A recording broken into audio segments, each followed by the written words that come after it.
Hello, good evening.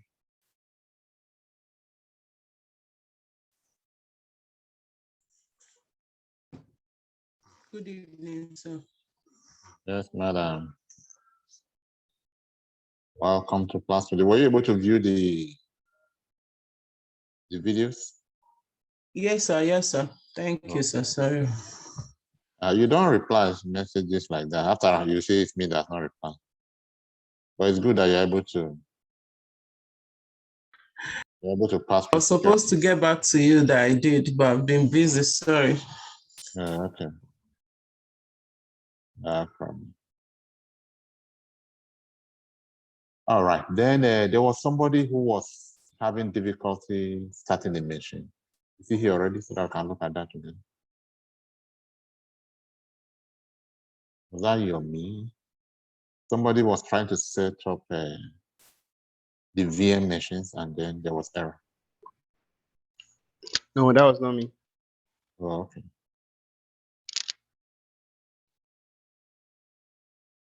I wish you could come early because once we start, you might not be able to go back. Let's just wait. What's the time?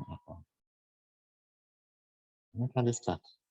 If you have any question, anything you want us to revise, we can start with it.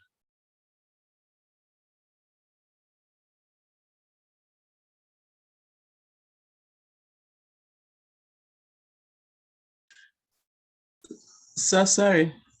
Yeah. You said you were this something like that. The services that work like an Active Directory in Linux. I don't know if you're able to remember the name. No, I didn't even remember to check. It's in somewhere in the note. It's called okay, let me quickly look for it.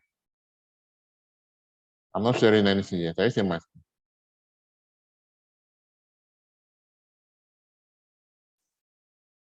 Let me just Google it.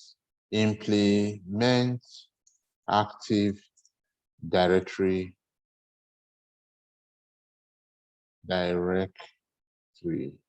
in Linux.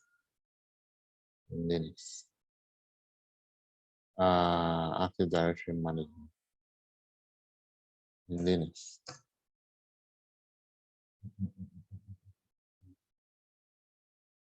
There are actually a couple of services, but this one I'm referring to is called Elder. That's the name, Elder. I found it. Or that can be accessed using LDAP. LDAP is one service. There are other services. You know, like somebody asked the other day. It's not like there's only one way to achieve something. So LDAP is what I was trying to remember. LDAP. Did you get that? LDAP in capital letters.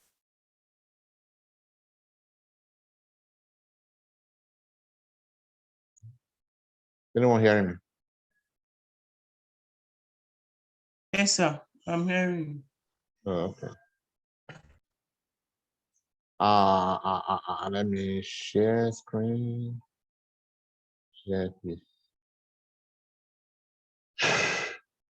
So LDAP. That is Active Directory Implementation in Linux. Spell that.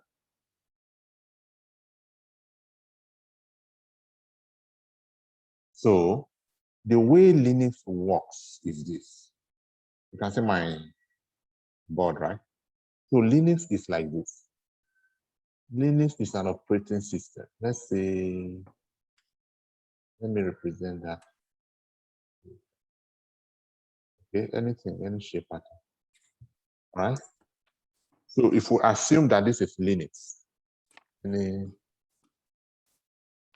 this problems, Linux will have so many sockets around it. Linux is like if you imagine the engine of a car, you know, around the engine of a vehicle, there are so many sockets through which your carburetor will enter, your radiator will connect, your accelerator. So many things are connected to the engine, so that when something is wrong with your car, they say it's not the engine, then they can just isolate the module that something is wrong with. If you can see my drawing, take it off and then bring in a replacement there. Do you get how this works?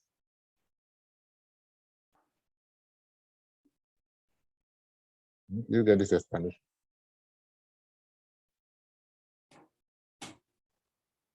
So we're here, we're listening. Okay. So when you have this like this, so the way Linux works, Linux is like the engine in the case of a car, the engine. So you cannot adapt any other service to work with Linux. These are the services that we are referring to as, yeah, we call them services. They're called services. All right. So you want to learn enough commands and understand enough how Linux works to be able to plug in services to work with Linux through all of these sockets.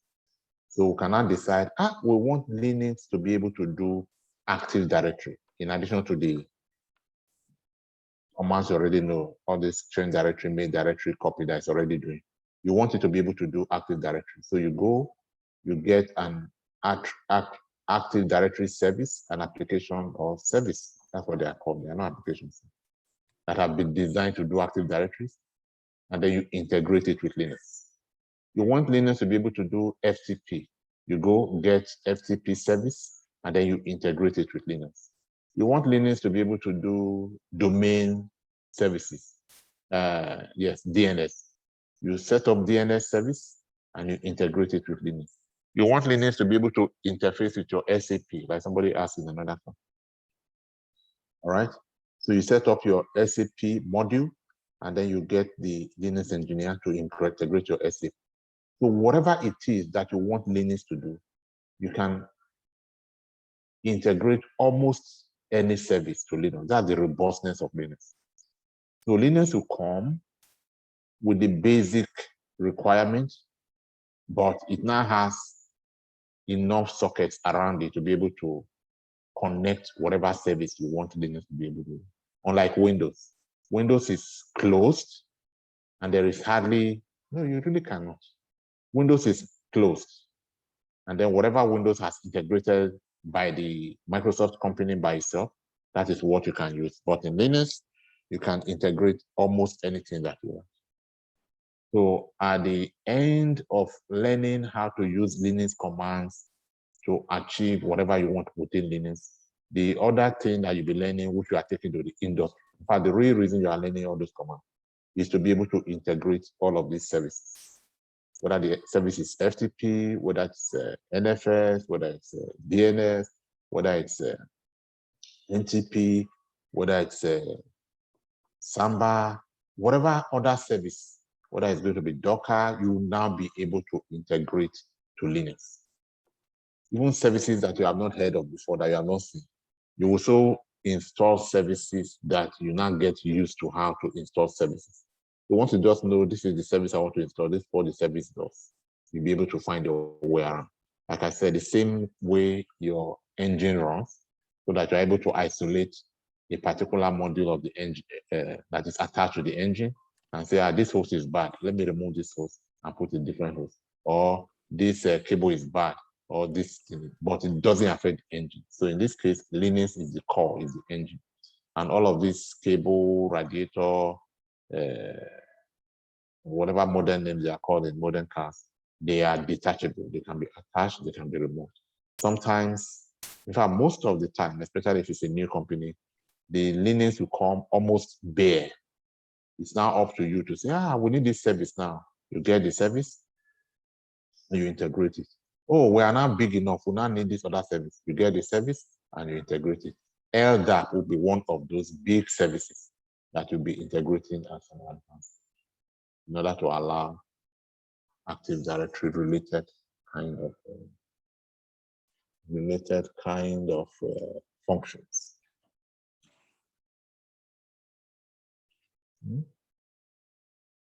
So when you learn all of this, we call them basic Linux. Everything we do within here. But by the time we now start to learn how to bring other services to integrate them with Linux so that this service now becomes part of Linux. And then you can use this service from your Linux. We are now moving to the advanced stage of Linux. To be honest with you, everything, like I said, you learn here is so that you are able to, everything you learn within here that we are learning right now is geared towards helping you, enabling you to be able to integrate services like this. So it's not enough to know all of this. You should be able to integrate, use that knowledge to integrate this, to integrate Docker, to integrate container, to integrate Kubernetes, to integrate Git, and so on and so forth. All right, so that's where we're going. But again, we're just starting, so let's come back to this.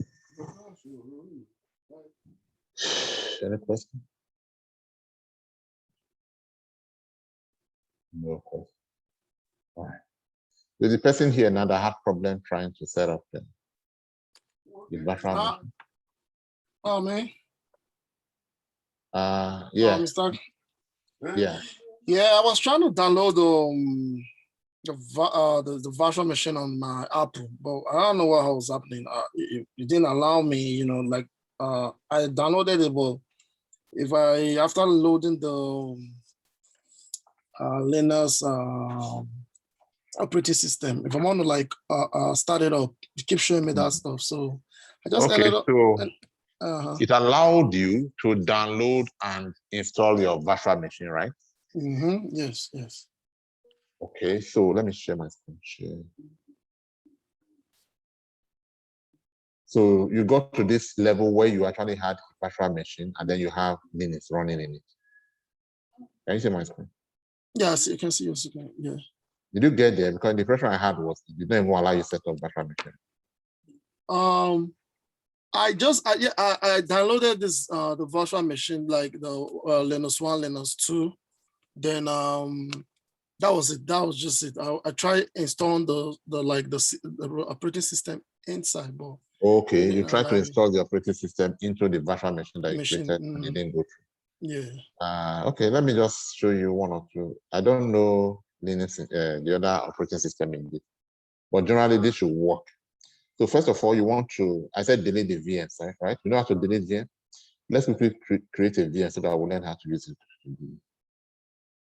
Linux 3. And then we'll just set anyone for them. Then we'll do next, create. All right, so to delete a virtual machine, you come here and you say right click. It's the same for all of them. Then you say remove. Ensure you click delete all files. Not this one. So delete all files. Okay. Now, if that does not work, then normally you want to come here. You go to your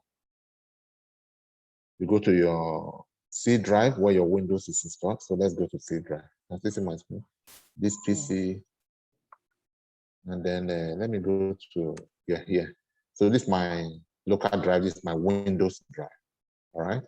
So open here, and then I see the users. I go to users. In this case, I'm the only user here. My name is Akin. So I open Akin. You will see this VirtualBox. Okay. That folder VirtualBox. Are you doing it live or you are just? You know, you're using Windows, right? Yes, I'm using Windows. Yeah, but I'm using I used Mac. Okay. So, yeah, so I'm even trying to download reinstall that VirtualBox inside the Mac again. But when I did it on my Windows laptop, it went through, but I didn't know why it wasn't going through on my Mac. To be honest, I'm not able to support Mac because I've not done it on Mac before. But generally, and for other people as well, just for knowledge purpose, you may want to come here to this box and then just press delete that entire box, the .virtualbox. And then come here to VirtualBox VMs and delete as well. Delete these two folders. That would almost always solve your problem so that you're starting on the fresh stage. Yes. So find that, delete it, find that, delete it. Then you can now go return to your virtual machine. And then you can Let me start. see if I can, let me see how, if I can locate if they still have any of the file inside my hard disk so that I can delete it. Yeah, take your time, look for them, and then. All right. So once you delete that, then you can come back here and create fresh virtual machines. Virtual machine is the easiest thing to create. A 5-year-old can create that. And then after you have done that, you now install your Linux operating system, which you have taken time to download already, and saved in some folder where you remember. Then you can now load like we did yesterday. Is there anyone here is there anybody who was not in class yesterday? Is there anyone here who was not here yesterday? Okay. So there's no need to repeat what you already did. Okay, so we'll just continue from where we stopped.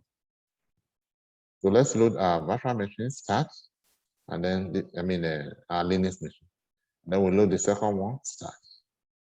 Our Linux machines. Actually, we need just one. I'm just used to running two. We need one for now. All right, so our Linux we need just one of the Linux, right? Yeah, we need just one Linux machine for now. At some point when we start networking, we'll need to. So that's why we created.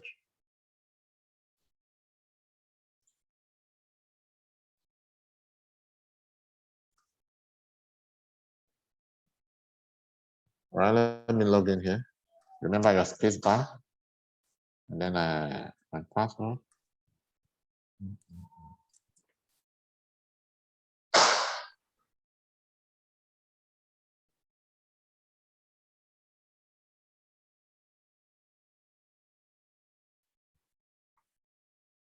Okay, so well, let me also log in here since it's already on. So I do password.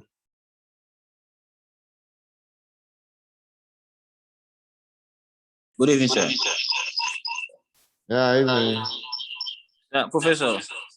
Yeah. This is. I've been using my laptop. I was saying I was not in class. I was in class. It seems like the line wasn't going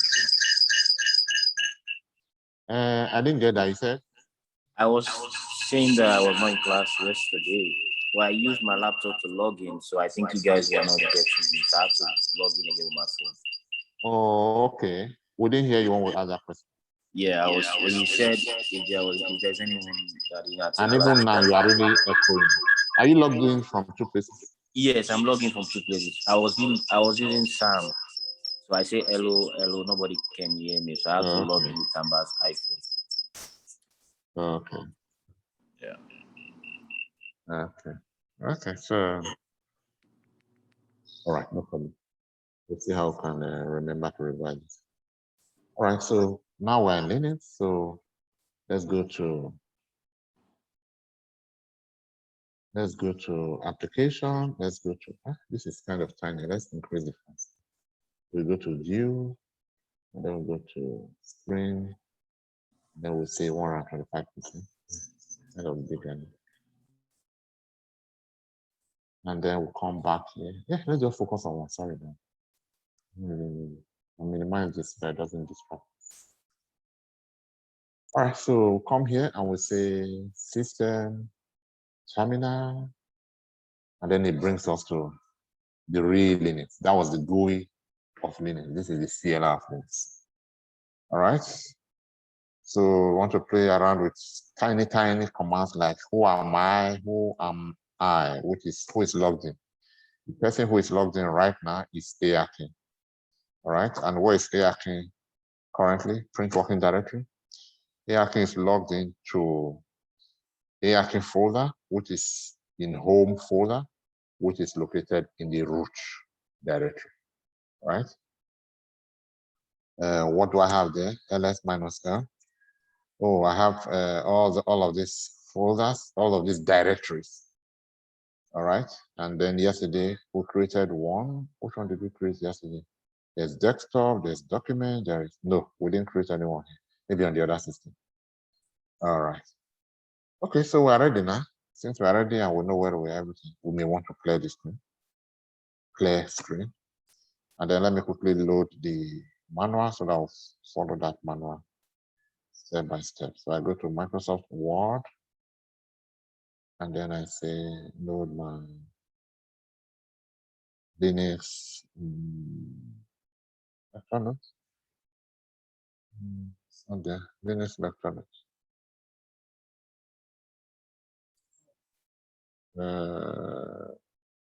Okay, let me look for my notes. Yeah, you have a question? I was thinking maybe those notes was inside. I just saw it was your personal notes.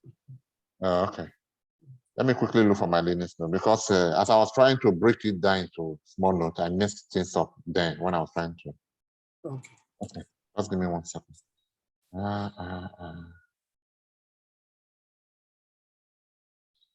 Where's my notes? Where's desktop? Desktop on this system.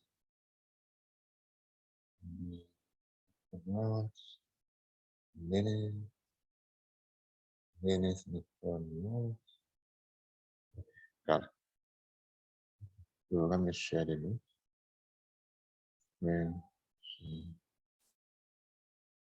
Okay, I have the link. All right, so just a quick revision of what we did yesterday.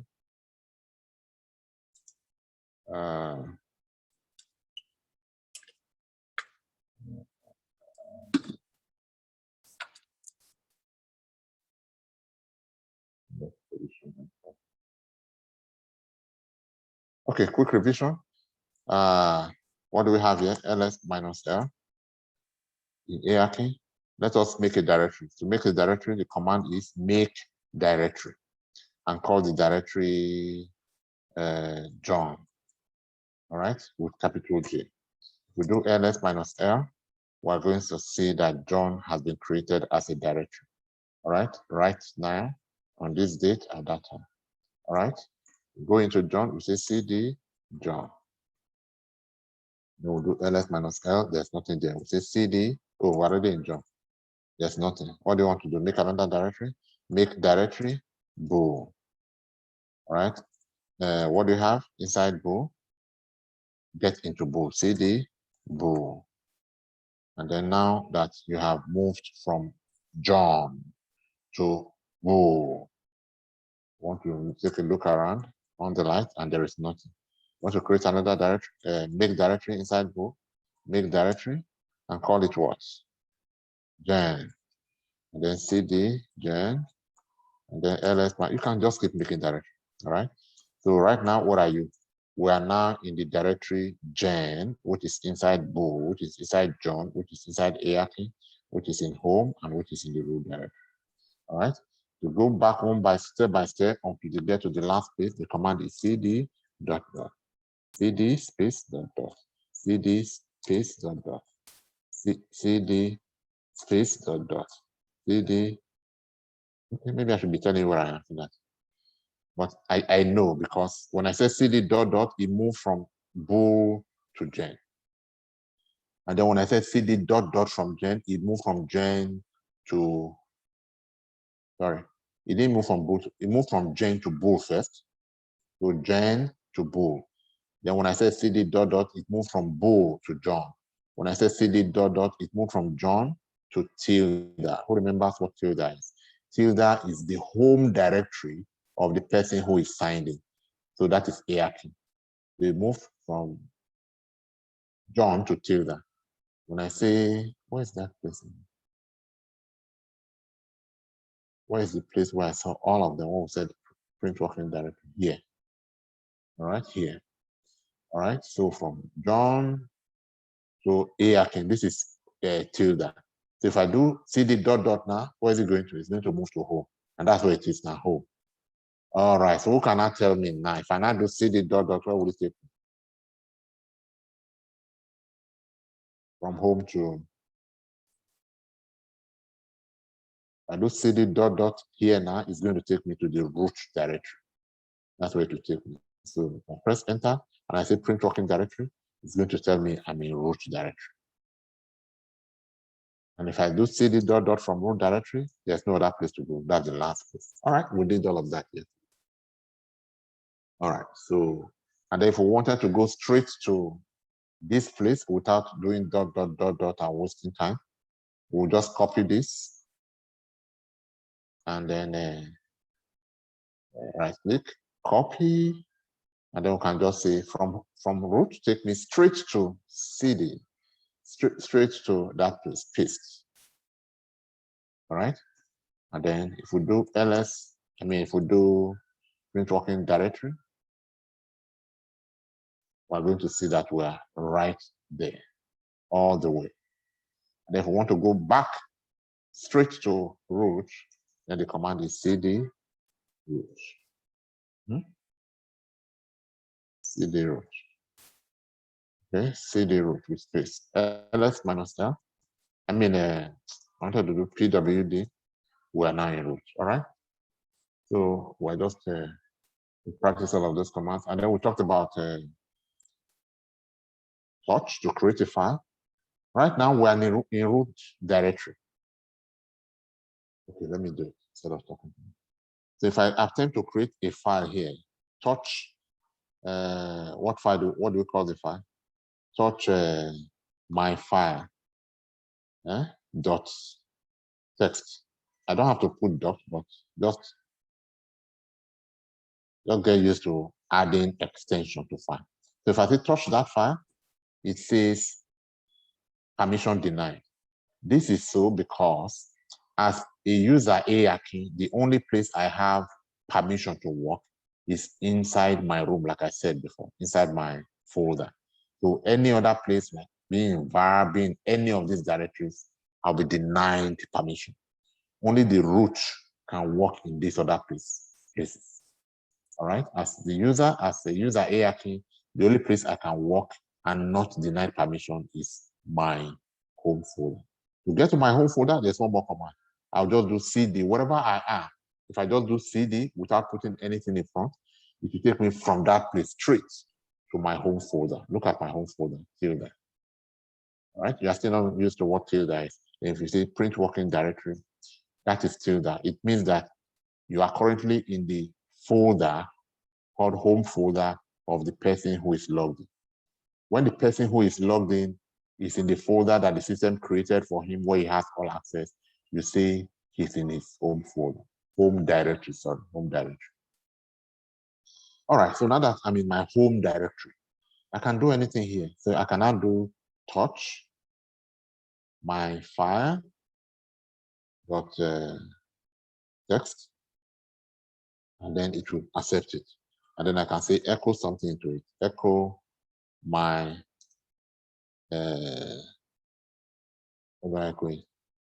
hello world, and then put it into my file dot text. All right. If I now say echo my file dot text, is going to show me. What do I have? You should be showing me the content. Hello world. So echo my file dot text.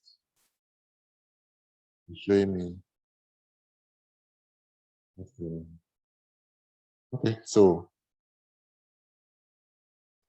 Oh, okay, that's not the command. It's wrong command.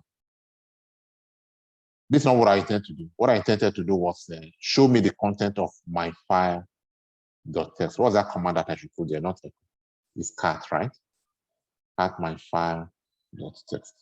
That's what I wanted to do. So to show me that what I have inside my file dot text is hello world. All right. All of that, just revision, getting used to how to use this basic command. And if I wanted to enter another line like hello country, then it will be the same command. And instead of typing all over, I can just do my up arrow key to bring back the commands. And this time I say hello town or hello country. But if I don't do double here, it will replace what I had before. So I'll do double greater than.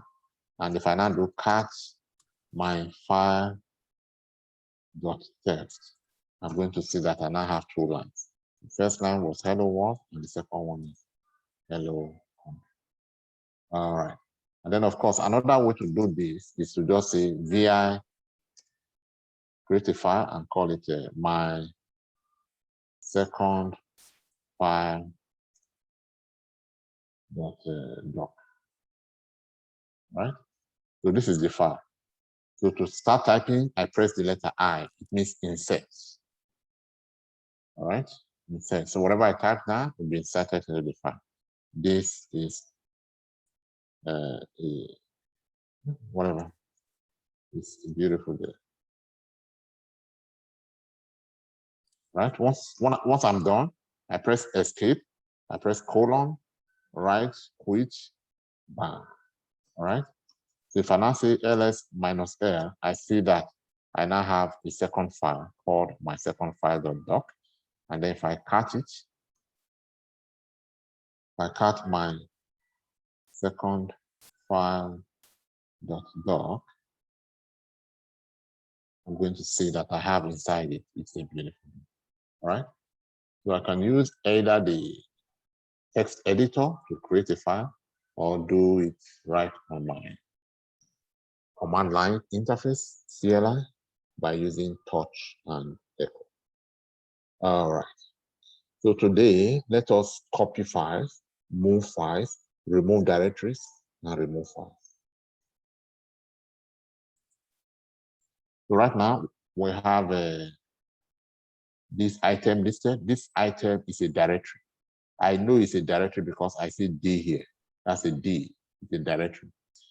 This listing is a directory. I know it's a directory because there's D there. Anything that does not have D in front of it, like this one, is not a directory, but a file, right? So that's a file, that's a file. So I have just two files. The rest are directories, all right? So to copy this file,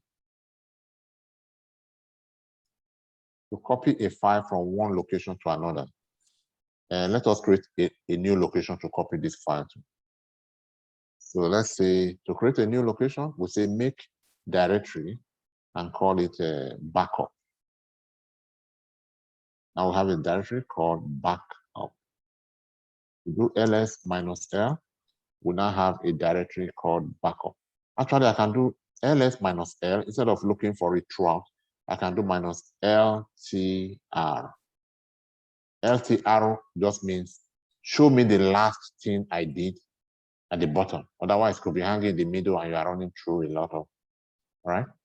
So rearrange it using time. And then if you set time without R, it means it will be the first, but show me at the bottom. That means R, which means reverse, all right? LTR will do that. All right. So I have a folder called backup.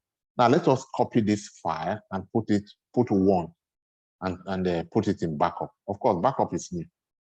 There's nothing inside. Okay, just to see.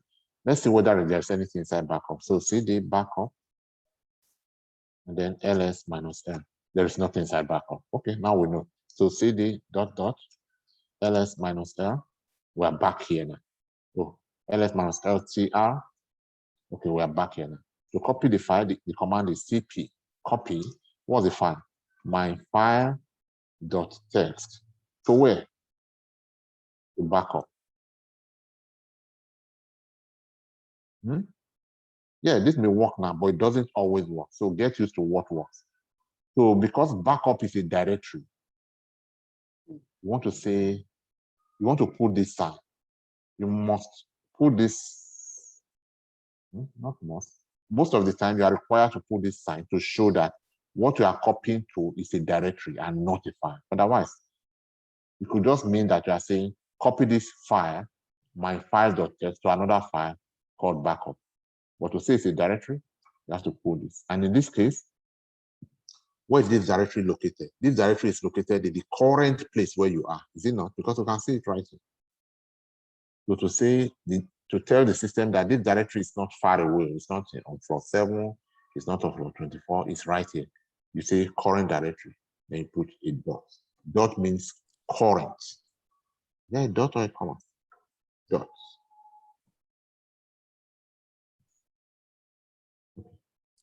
So what does this mean? It means current directory. In this current directory where I am, you'll find another directory called backup. Copy this file into it. That is the command. It's done. Anytime you press enter and there's no error, it means that the command is good and it has been executed. All right, so do you want to test to see if the job was actually done?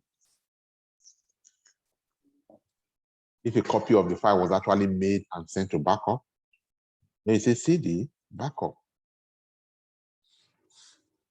Then when you get to backup, you now say ls -l, and you say that the file was actually copied. My file.txt has been copied from here. This one contains 26 characters. It's the same file containing 26. So that's how to copy a file from one location to another location. All right. So now that we are in this location, suppose we want to copy the file to another file. So this is the same command, copy. Okay. So the command is copy.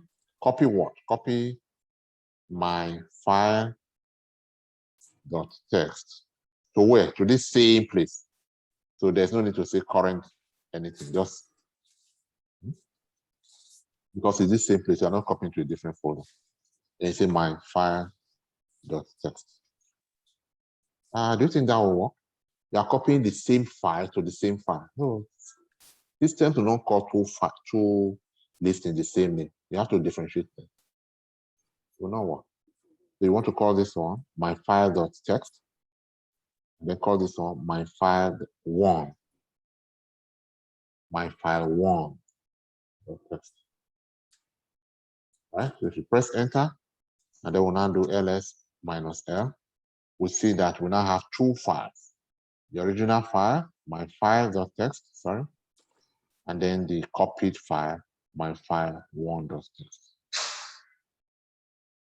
All right, let's try one more. I want to copy that same file again. So copy the file, my file.txt, to a different,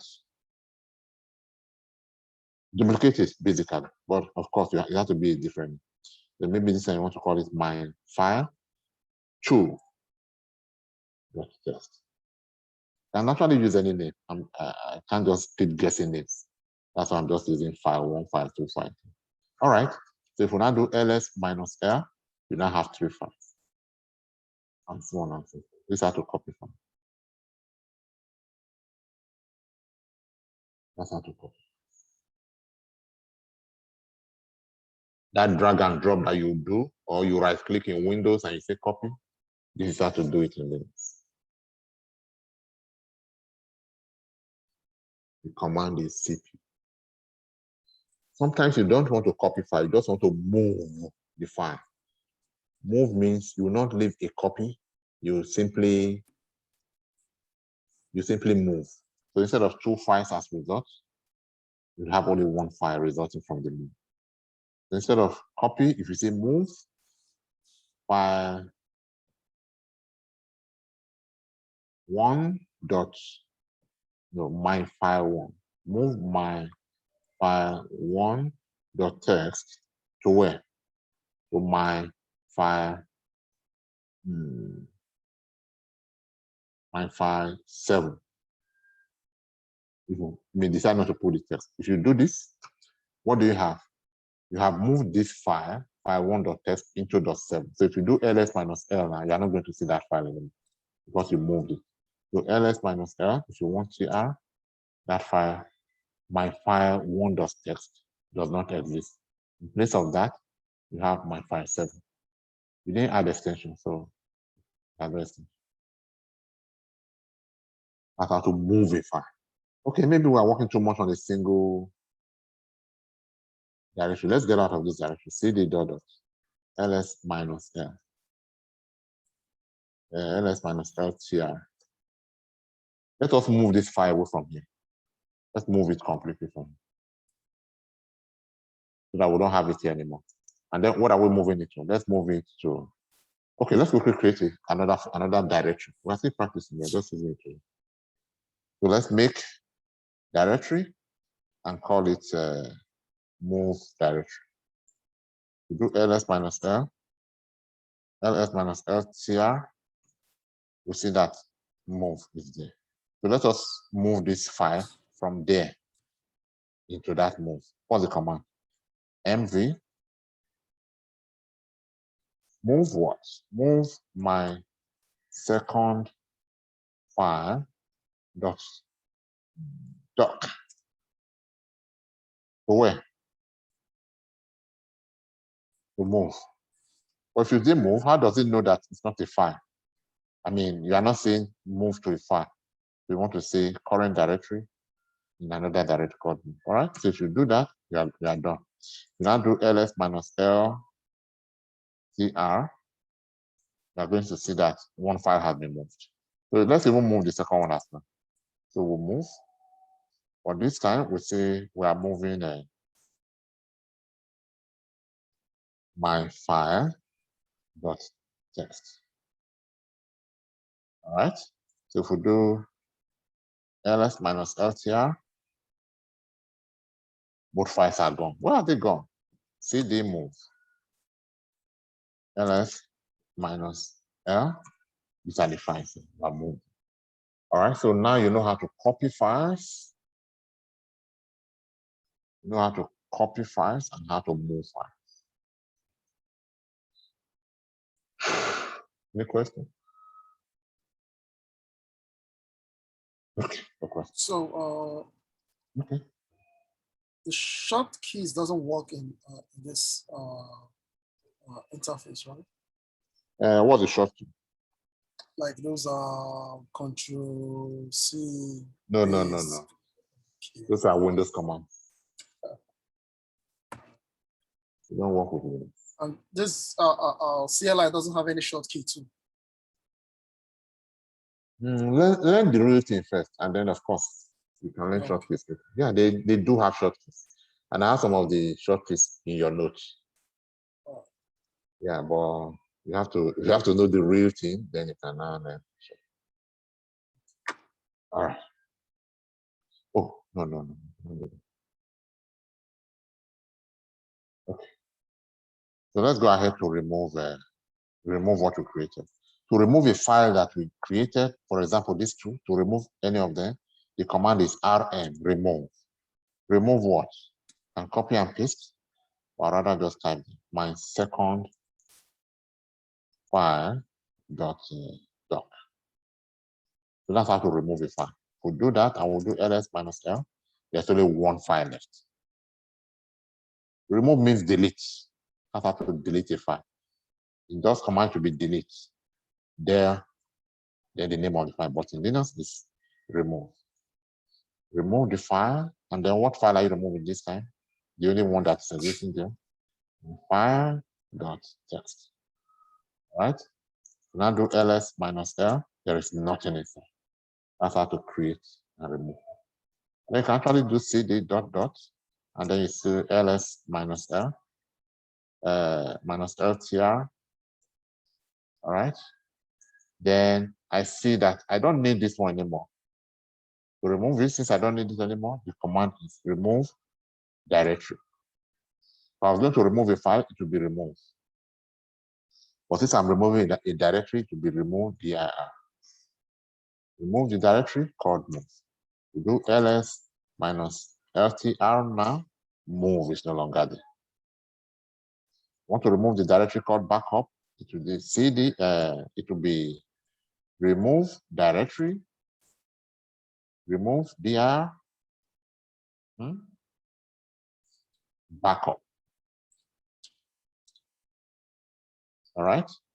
You don't need to put the slash in front to say it's a directory, because remove, there's something missing. Remove directory backup.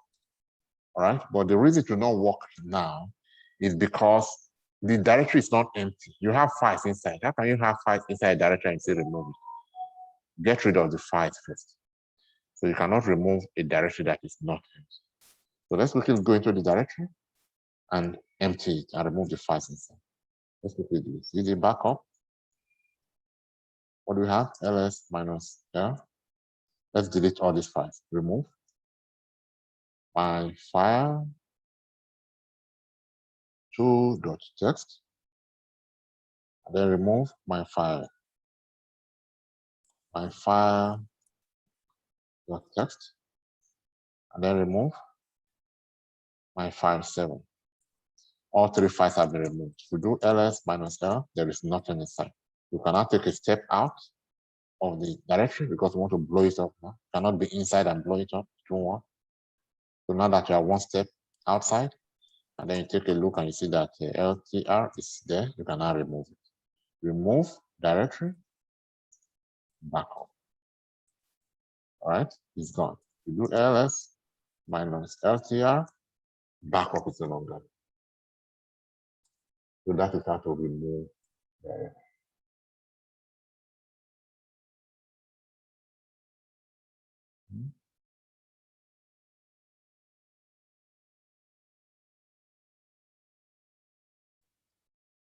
No question.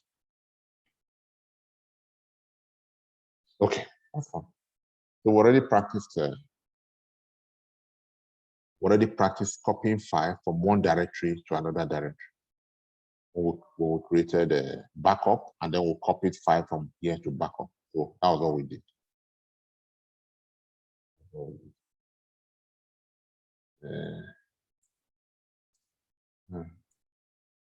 Let me just, maybe there's a reason I wrote it like that, just to help you get used to the real thing.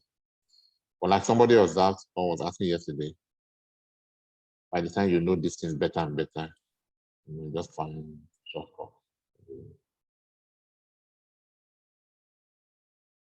All right. Then the last thing you want to learn is how to copy directory, one full directory to another full directory. So this John is a directory. Are there files inside? Let's look at it. CD. In fact, we can do, I don't know if you're already used to this. I can teach you a higher one. Are you already used to the fact that if I want to see what's inside John, I'll go into CD John. And then I can now take a look around. And then I see that I have bool inside. Let me see what's inside bool. CD bool. ls -ltr. I have gen inside one. Let me see what's inside gen. CD gen. Then ls -ltr. Okay, nothing is. Now, what do I want to do? Let me go back to CD CD dot. Okay, so I'm in my home, ls -ltr. So let me go back here. I want to copy John with the content of John, the files inside John, the directory inside John, just like we saw them, including bool and the files inside bool, including gen and the files inside gen. I want to copy them exactly like that as they are to a different directory. So to do that, the command is copy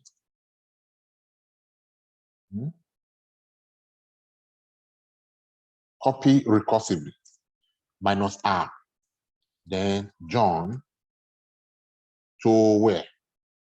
Copy recursively John to Eric. What does that mean? If we do ls -ltr now, we're going to see that we have Eric now. And Eric is a copy of John. What does recursively mean? The -r that we had. It means copy it exactly as we have it in John. So if we go into CD Eric now, we should find that inside Eric, we have the same folder that we had in John, bool. And then inside bool, we have the same folder, which is gen. And then alongside the folders, if we had any files, we would also CD, what's the ls -. Oh, nothing, that's the last. All right. So the command is to copy directory is copy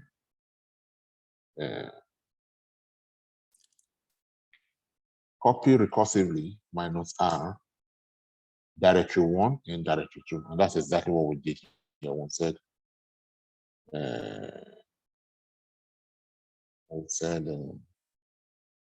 copy recursively directory 1, then directory 2.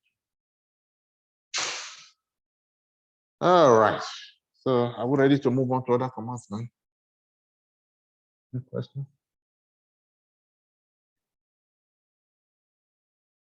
All right, these are not commands that we use often, so I'm going to leave you. We've practically done all of this together. I'm going to leave you to practice this.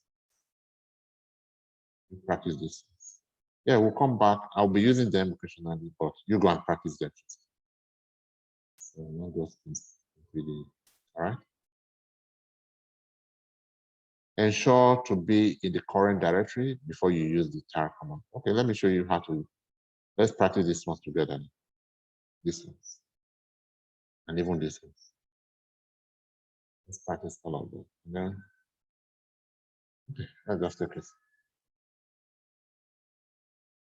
All right. So what do we have here? cd dot cd dot ls minus l. Okay.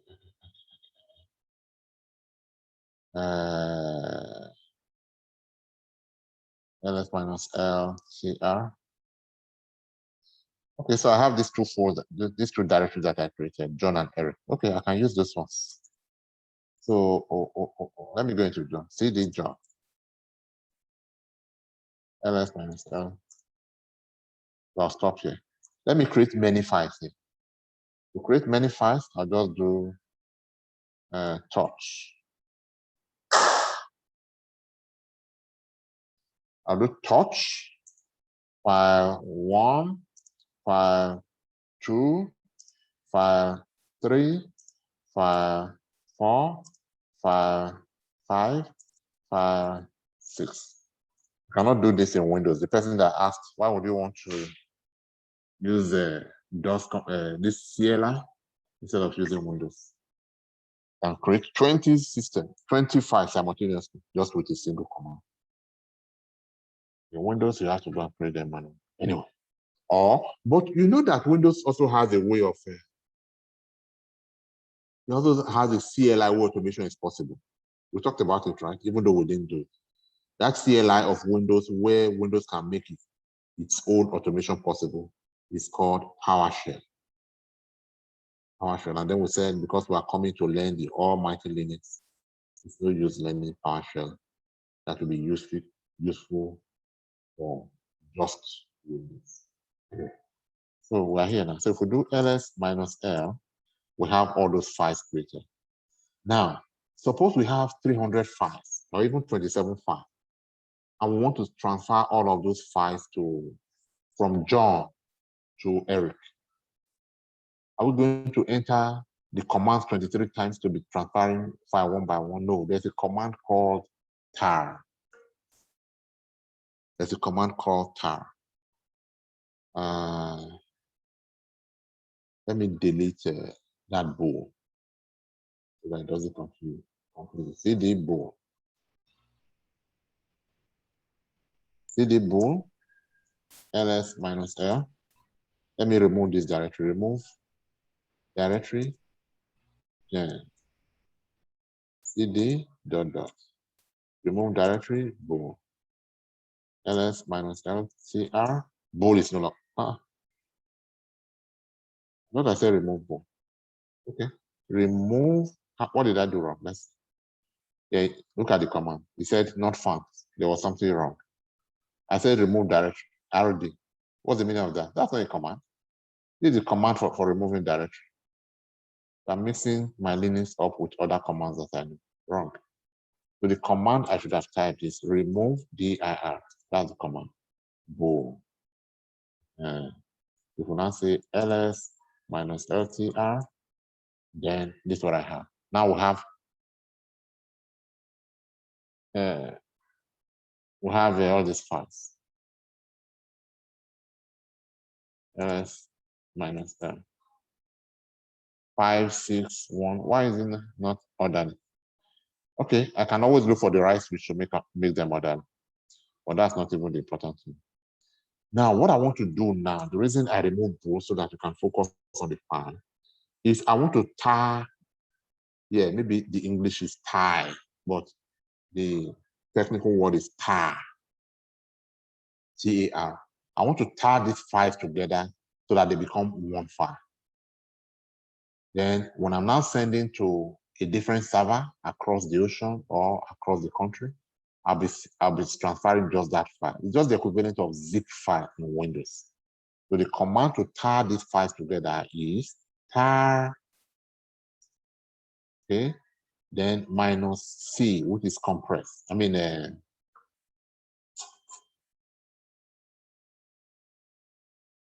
yeah, compressed. That's the best.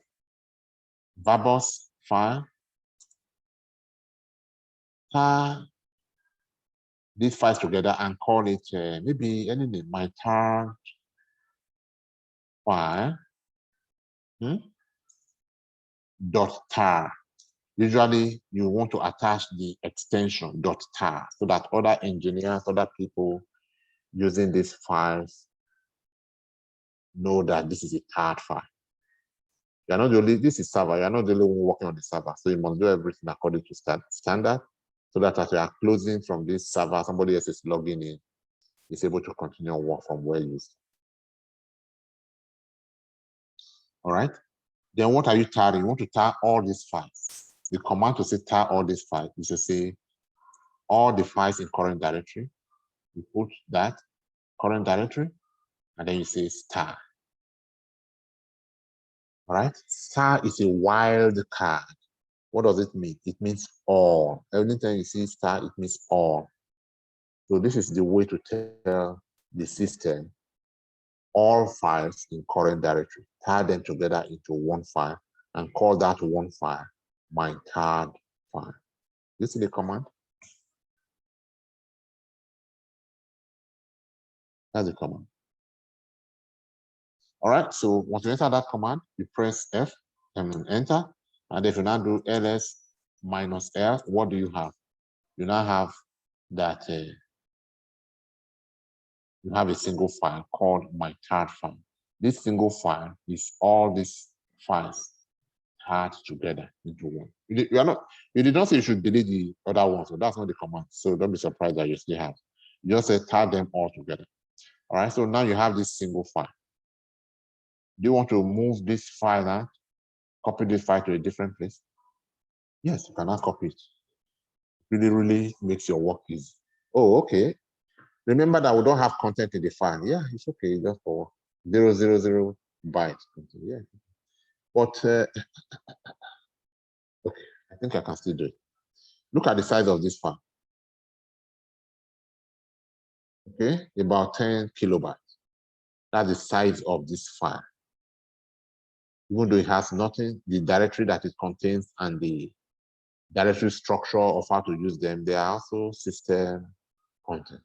So they are contained there. Right? Now, you can further compress this hard file to occupy even less space. To do that, okay, that one is still done. Don't worry, let me just follow this enough. Don't worry about that. I wanted to show you, we'll still talk about it here. Well, let's follow this. We'll just use this command. All right? Tar multiple directories into a single file. You can also use the same tar command. That's the command. You can tar file from different directories, from directory 1, from directory 2, from directory 3, and tar them all together. It's not just one directory. And then you can view the content of a tarred file by doing this. And for me, I already know the content of this tarred file. Look at it. It was showing me while it was tiling them. All right, so these are other. Okay, so what I did here, the command is the same thing. I'm just showing you different ways you can use the command. But the command is basically tar -cvr, tar -cvr, tar -cvr. Or in this case, tar -cvr.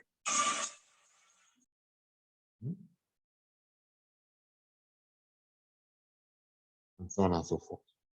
Okay, let's copy that file so that I can go and extract it. Okay, so let's copy this file from John to what are we? Let's minus here. There's no directly here. CD dot dot ls minus l. Okay, can we ls minus ltr?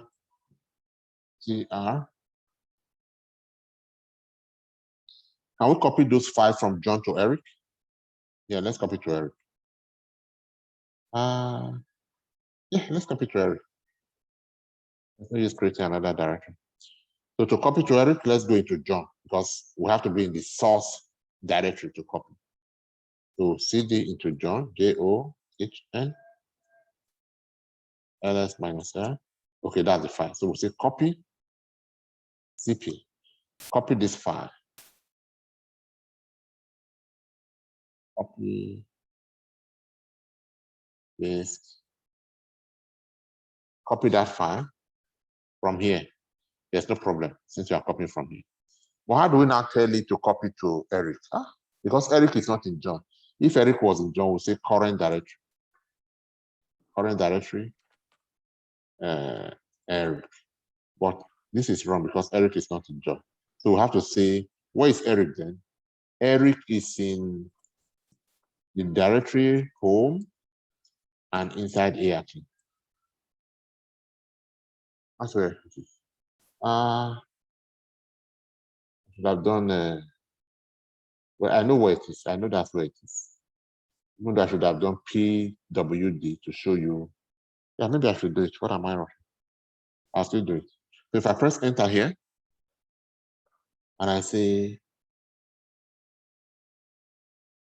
no complaint, which means the work was done. So let me now go and find out at Eric if the work is there. So I say cd dot dot ls minus l. Oh, Eric is here. And let me just get used to it. Eric is here. Okay, Eric is here. So let me go into Eric now. cd Eric. Okay, so I'm in Eric now. Eric, do you now have the file that I sent to you? Okay, so the file is there. Look at the file. Exactly as it was in John, so it is in Eric. All right.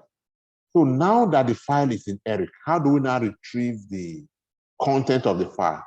Because this is the third file. There are so many files inside, tied together into one. To extract the content of the file so that we get the original bar, the command is tar minus, instead of minus C, this time is going to be minus X. Minus, the X means extract. Minus XVF, the other one minus CVF. All right? For which file? For this file. That was the last one we copied. All right. So that is it. If we now do enter, it will extract all the files, even if there were 3,000 of them, all one by one. And then to tell you I'm done. If we now do ls minus ltr, you are going to see that that file has been extracted and the original content are now displayed. So this way, you have backed up a file from maybe one server, like we'll see later, by first of all tarring them into one and then moving that, copying that file, and then at the destination untarring them. All right. Now that you have untarred them, you may now delete this one if you want. You delete. And the command to delete that would, if you want. I mean, just, all right. Any question?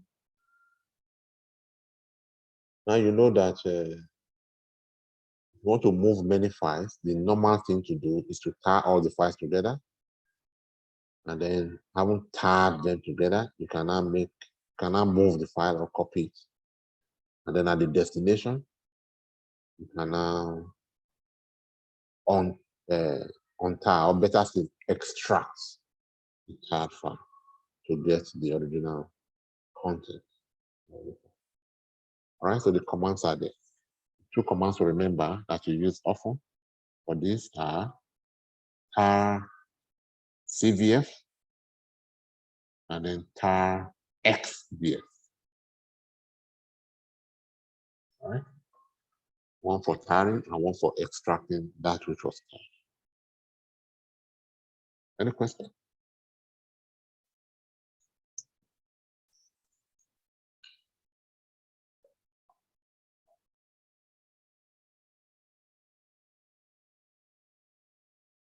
All right, no question. So let's go on. Now, look at this file that was started. We can further compress a third file by using the gzip command, and it's very easy to use. So now I have this third file. What's this third file? I have this third file. So if I say, look at this file, gzip,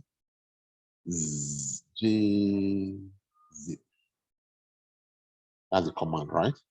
And then I say gzip this file. What does it do? You see for yourself now what it does. So gzip this file.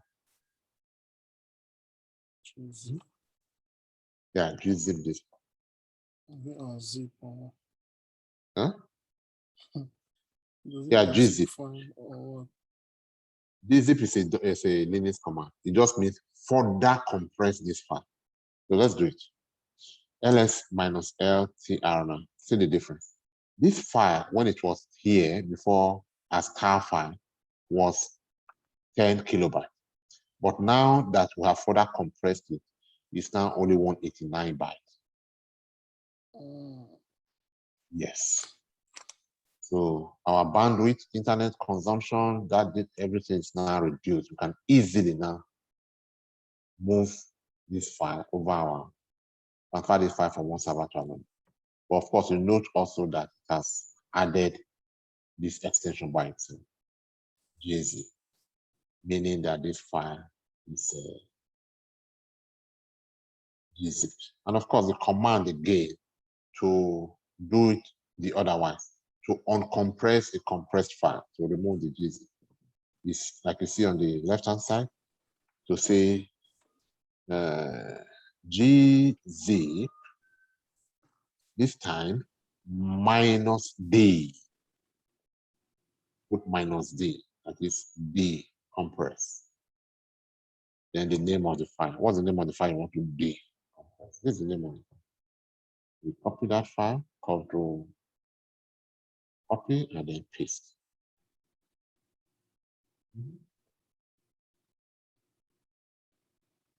All right, so that's it. And then we say press enter. If we don't do ls minus l, ls minus l. We see that the file that was compressed before, that was gzipped before, is no longer gzipped. It's now back to hard file because we have zipped it and then we have now unzipped. All right, so the usefulness there is just to further compress it so that instead of carrying three briefcases to load your file, you now have a tiny briefcase carrying all the files that 3 briefcases for that compress. All right, so we'll get to the apex of IT. You'll see how these commands are used. Right now, we're just learning the commands. You'll need them later to complete your projects. Nobody will tell you this is the command to use now. No. There's a piece of work to do, and you just, how do I do it? You now automatically remember this command. You remember them by yourself.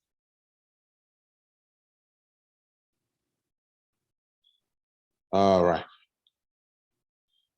Okay, so we're making progress. So right now, we're done with gzip, and then somebody was asking about shortcuts. I have some shortcuts here for you. Tab will complete commands that you start to type. And then sudo. Yeah, I think I see that sudo before too. Yeah, you use it. Mac. All right. So repeat commands as root and so on and so forth. I hardly use the shortcuts, but they are here for you. And these are not all the shortcuts. Depending on who you work with and how good they are, you just learn from here and there. So these are some shortcuts. But again, it's not for now.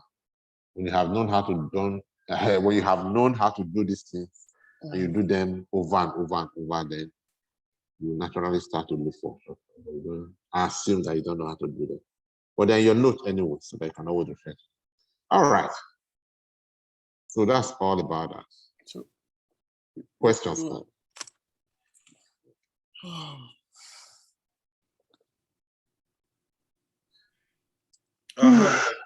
I have a question about this, the 5, 1, 2, 3. So I can see you don't separate it with the comma. Yeah. Like you just put a space. If we put a comma in between the 5, 1, 2, 3, is it going still going to work or? You mean when I created them, the command that I used to create it? Okay, the 5, 1, 2. I don't. Are you saying? Yeah, I'm talking about that. Did you use like a comma to separate the 5, 1, 2, 3 to 6? Or you just put like a 5, 1 space? I think what you are saying is when I created those files using Torch, that what you are saying? I just said file 10 space file 12 or 11 space file 13, and you expect that normal English requires me to put command before. No, this is not English. But if you now say you want to put command, let's try it and see whether it will work. That's the only way. One side, please. Command, right? Yeah. That command. So do you want to put space after command or not? Okay. Maybe we put space. File 1, file 10, file 11, comma, and then file 13. Okay, will this work? That's not file. Is that file 11 or file 111? Yes, it's still okay. It's still okay. So ls minus l. What are they? File 10, file 111, file 13. You see the difference? So the command now becomes part of the name. Okay. All right. So now you have learned that if you do not want the command to be part of the name, you don't add command. Just put space. Just put space. Okay. Okay. Thank you. Yeah. That was what I was asking yesterday. When are we required to put space on command, and when I was supposed to like add up the words together to get the right command? Okay.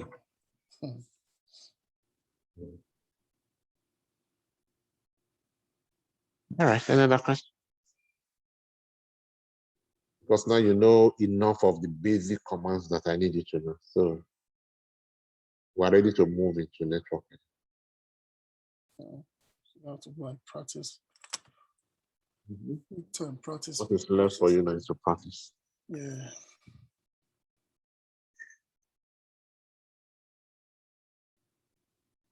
Any questions? Okay. So when you practice and you have questions, bring them to class. But for now, you have your notes. Go back and practice this command somehow. That means everything we say in the GUI, everything, even in the Windows laptop and Apple laptop, everything is just like first written up, or it's a command like written up, somewhere maybe in the terminal, just like this. And when they enter it, everything just start appearing in colored and. Okay, what you mean is behind every GUI, every graphic you see, there's a command running it, right? Exactly, so like making it appear. Something like, you see, like the folder you opened yesterday, you were showing us the folder here and showing us how it looks like the command in the terminal here. So in this GUI, it's appearing as a folder in a color. It's not like it's in black and white, it's a color. But coming to the command now, you see how it appears there, like it's a combination of letters that and some other characters that made it appear like that in that interface, so just. Yeah, basically all graphics, like I said, that was why Microsoft started GUI. So that was the idea of why are we punishing people to make them learn how to code when I can put the code behind the beautiful graphics and all they do is double click the graphics to invoke that code and that code will do it in the background.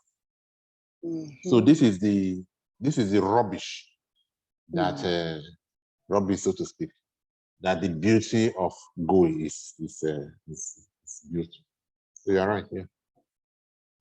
So if what you are looking for is not beauty, but just efficiency and get the work done, you are not there to impress anybody with color and then go command line interface would save you, you know, graphics takes a lot of space, would save you a lot of trouble, a lot of memory, a lot of space, a lot of unnecessary work, because you are interacting. Okay, let's put that in diagram form so that people are understanding what we're saying. It's not just the two of us.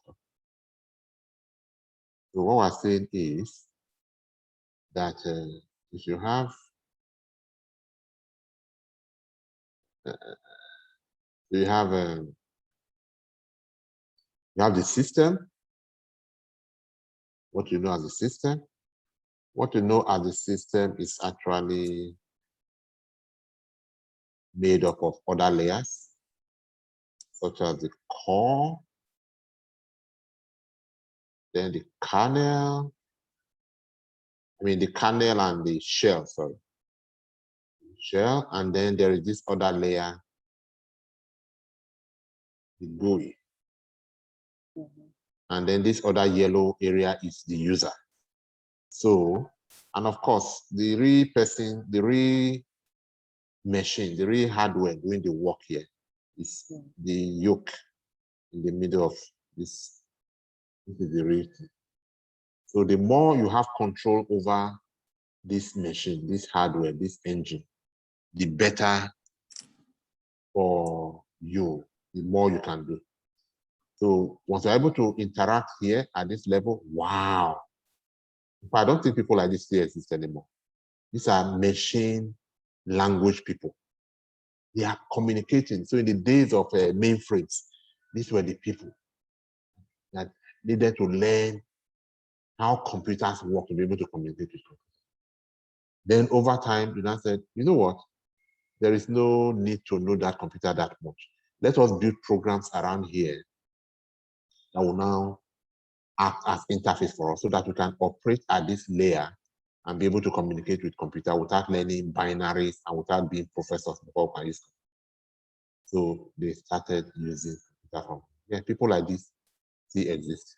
When you learn programs like C, C++, all those other low-level programming, not this high-level Python that we are praising now that is normal. No, really low-level, as in programming, but there's high-level programming, there's low-level programming. Anyway, then there's this other layer now here where we can use our command like we are learning now, all right? So we are not that close to the machine as these people. We are not very as close as the machine as somebody who is using C# or direct C to program and talk to the machine directly, almost directly. Then, but we are still close. In fact, if I had my way, I would say I will move this thing a bit further and put it here. So by the time we're not using GUI, we're not operating from here. So who has better control of the machine? The person who is operating. Let me change this. Who can tell the machine, where are you going? Come here. That's not where I asked you to go. And then the machine will listen and understand this man or the man operating from here. So the man operating from here is using GUI, but the man operating from here is using CLI command. So the point I'm making is you have better control, not complete, you have better control with use of your commands over the core than somebody using this. But ultimately, the person using this will still have to pass through this. So the person who programmed this just programmed it around this one. And the person who programmed this around this one. The person who programmed this around this one. And then this is the hardware. When you say microprocessor, memory space, C11225, taking something from there to all those jargons you see machine display sometimes. This is the real thing. So the more you can, the closer you are to this point, the better control you have of the machine. The farthest control is when you are using GUI. And this is why, as engineers, you can't use GUI and say you're an engineer. You need to be, at least if you cannot be here, be here. If you cannot be here, well, we can manage for you to be here. But here, no. This is for users who don't have any idea about what happens inside. We are moving from GUI as a user to CLI as operators, more like operators, not just users, but people who have some kind of control over how this machine behaves for users to use.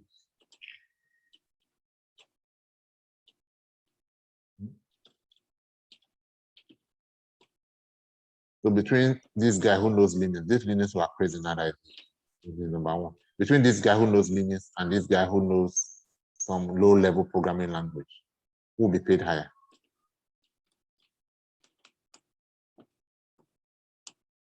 Guy with low-level programming language. Exactly.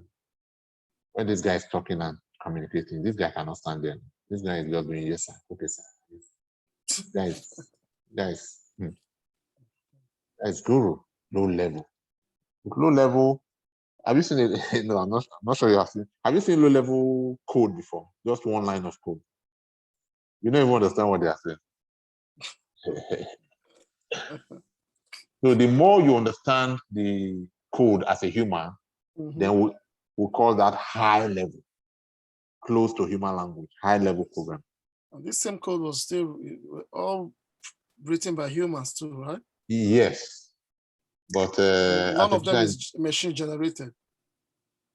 For machine to generate it, you have to put in the code for. Machines are not intelligent by themselves. Somebody has to write something. Write it, right?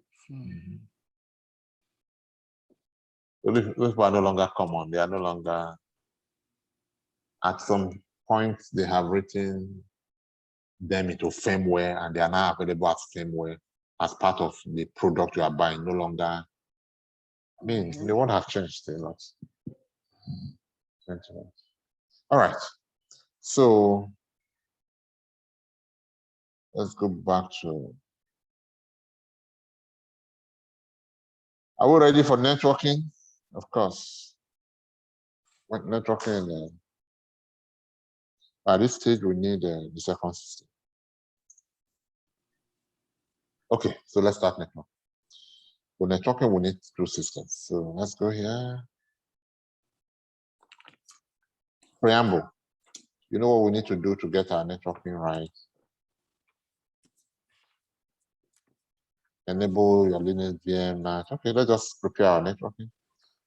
Let me minimize this. Where's my other system? My other Linux machine. So I have Linux machine 1, I have Linux machine 2. That's all the way. Okay, so let's log in here.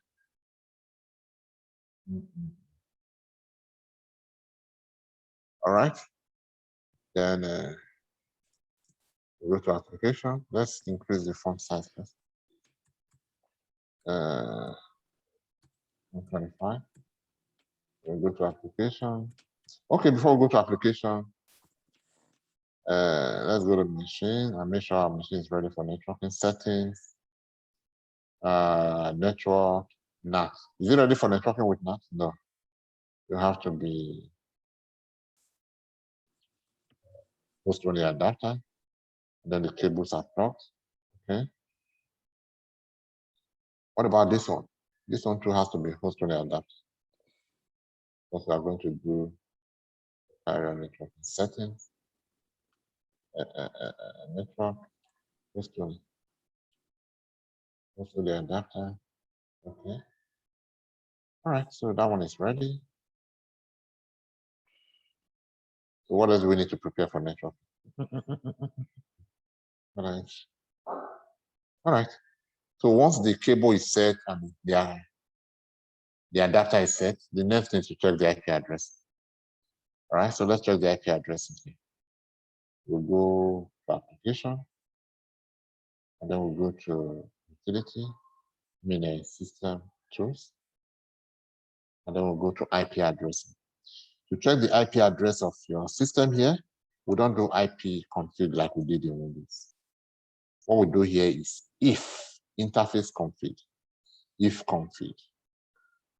That's the command, if config. And with if config, you see that, okay, something scroll on the screen. Okay, let me introduce it. If config, I can do pipe more. Pipe more is just saying, I'm going to have an output that will scroll off the screen. Don't scroll them off the screen. Wait for me to press a button before you let them go. I press enter. Now it's no longer scrolling up. So I have the whole screen. So let me. Yes. Okay. Okay. Not really need to. Bear with me. Okay, that screen is large enough. It didn't scroll. So what's this system telling me? It's telling me that this virtual machine has three interfaces. One interface is the interface it calls ENP0S3. That one has an Ethernet port, which is our NIC card, and it has a MAC address. And then it has this, it has no IP address. So I don't see any IP address here. So there's a problem there. And then it has another interface called local loop. This is reserved for the system. The virtual machine reserves this to communicate with itself. Do you remember this IP address, 127.0.0.1? We mentioned it in Windows. Mhm. That is the IP address with which the system communicates with itself. So the system calls itself a name, because as long as we are talking networking now, we are talking IP addresses, the system would also call itself by some IP address. All right, so when the system wants to call itself, this is where Isaac is in class. Isaac was telling us that the system would self-diagnose. You want to test whether the network interface card of the system is working. This is what it is. All right. So basically, this interface is the interface through which the system communicates with itself. And then there's another interface called virtual bridge.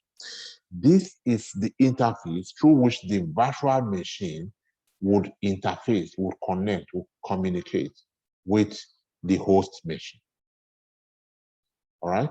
So if you wanted the virtual machine to use the Ethernet port of the host machine, this is where they will connect. This is where the spiritual will connect with the physical, so that things can flow between this virtual bridge. But for our purpose, this is okay to learn, to understand how machines work, but we don't really need it. What we need to be able to do connection and to be able to set up network is the host-only adapter. This is the interface for the host-only adapter. All right, so we'll be focusing on this one. All right, so if we go back to the machine and introduce a new interface for NATs, then instead of 3, we're going to have 4 interfaces here, because an additional interface will be added for NAT, and then we'll be having 4. Won't be added to it. But right now we don't have NAT, we have only 3 interfaces. All right. All right, let's do the same thing for the other system. So we're done with this. So how do we know about the interfaces and the IP configuration setting for this system? What's the command? If config. All right. And then we'll see that it's exactly the same thing we just explained. 3 interfaces, one for host-only adapter for internet connection. That's the one we'll be using. The other one is local loop. It's just imaginary. It's the one that the system uses to communicate with itself. And then the other one is virtual bridge. Again, it's just imaginary. It's the one that the system uses to communicate with the physical Ethernet port of the host mesh. All right. Okay. So let's take one more step. What do we want to do now? We should have an IP address. Do you recognize anything IP address here? But we're doing networking, so we're concerned about IP address. Yes, you do recognize an IP address here, but that's not of interest to us. We need the system to have an IP address for networking. We're not seeing it there. So it means that the interface is down. So what we want to do here is say, switch up the interface, if up. We want to say, turn on the interface. What's the name of that interface? ENP0S3. Turn on the interface ENP0S3. All right? Yeah. So we're starting now. We're entering Linux gradually. So users cannot control this device. So you as a mere user, you cannot turn up an interface. So you need to be a root or somebody with root privileges. Okay. For now, let us just be root. Later I'll show you how to be anybody and do it. So to turn to root, we have to say switch user. There's no need to say switch user to root, just say switch user, SU. Once you press enter, it asks you, do you have the root password? You say yes. All right. So for the first time ever, you have changed from being a user on this system to being root.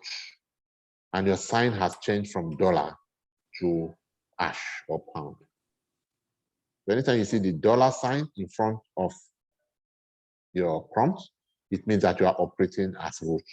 And all things are possible to you on this system because you are operating as the almighty root. All right? When you try to do something, it told you it wasn't possible because you have no access. But now try to do that same thing again. You see, if up for interface enterprise, for interface ENP0S3. You press enter, it now tells you that interface has been successfully activated. All right. Last time you did if config, it told you there was no IP address assigned to that interface. And then you realized, you concluded that it was because the interface was not switched on. It wasn't switched on. Now that you have switched it on, let us see. And then, oh, it's scrolling out the screen. Okay, we can do our more now so that it doesn't scroll out the screen. And do type more. And then we'll now see that ENP0S3 now has an IP address. Awesome. So we do have an IP address now because the interface is active. That's all we need. The whole idea of doing this is for us to have access to an IP address so that we can ping and use the IP address to do our connection.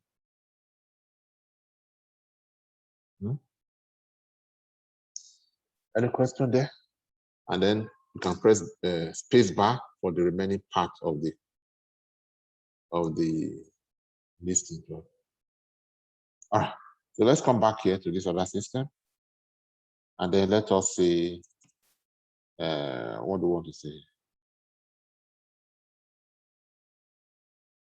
We did if config, and we did not see, sorry, if config. We did not see any IP address, and then we reasoned that the problem was because the interface was not turned on. It's currently switched off. Let us turn it on. And then we say to turn it on, the command is if up, then the name of the interface we want to turn on, ENP0S3. And then it told us, I cannot do this. I don't have the permission, the right, the privilege to do this. And then for that reason, I went to call the administrator and say, look, there's something I cannot do. Please come and help me. And then he comes in and say, I am the administrator. I speak unto you, allow me. And he says, by whose name are you coming unto me? Then you enter the password. I say, okay, that's fine. I recognize. You can come in. You are now operating as the administrator and no longer as user. And because of this, you are now able to do that which was impossible. So if up, again, the interface is ENP0S3. And it tells you the interface is now successfully activated. So if the interface is activated, then what is the sign?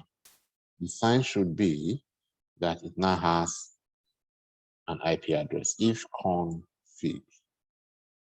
All right? And then to give you all the interfaces, and specifically, it will show you that the interface ENP0S3 now has an IP address. Look at the IP address. So IP address is 192.168.56.102. What about this other one? This other one has an IP address of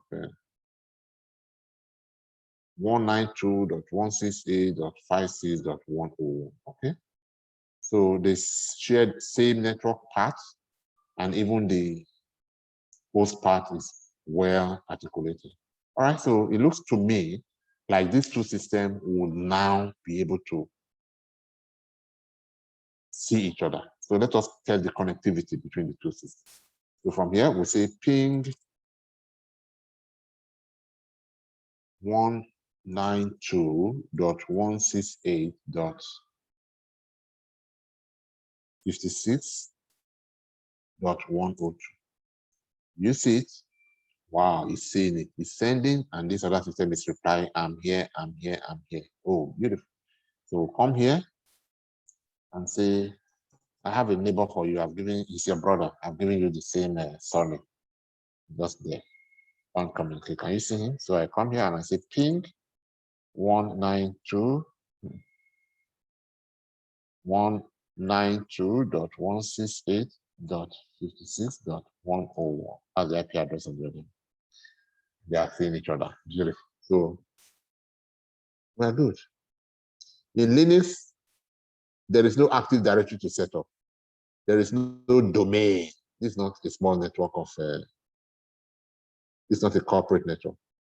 So the fact that we're able to see each other like this means that we're good.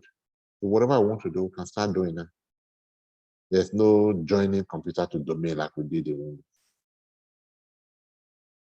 There's no domain controller. They are both server operating systems. There's no server and client. So this shows it. Any questions, sir?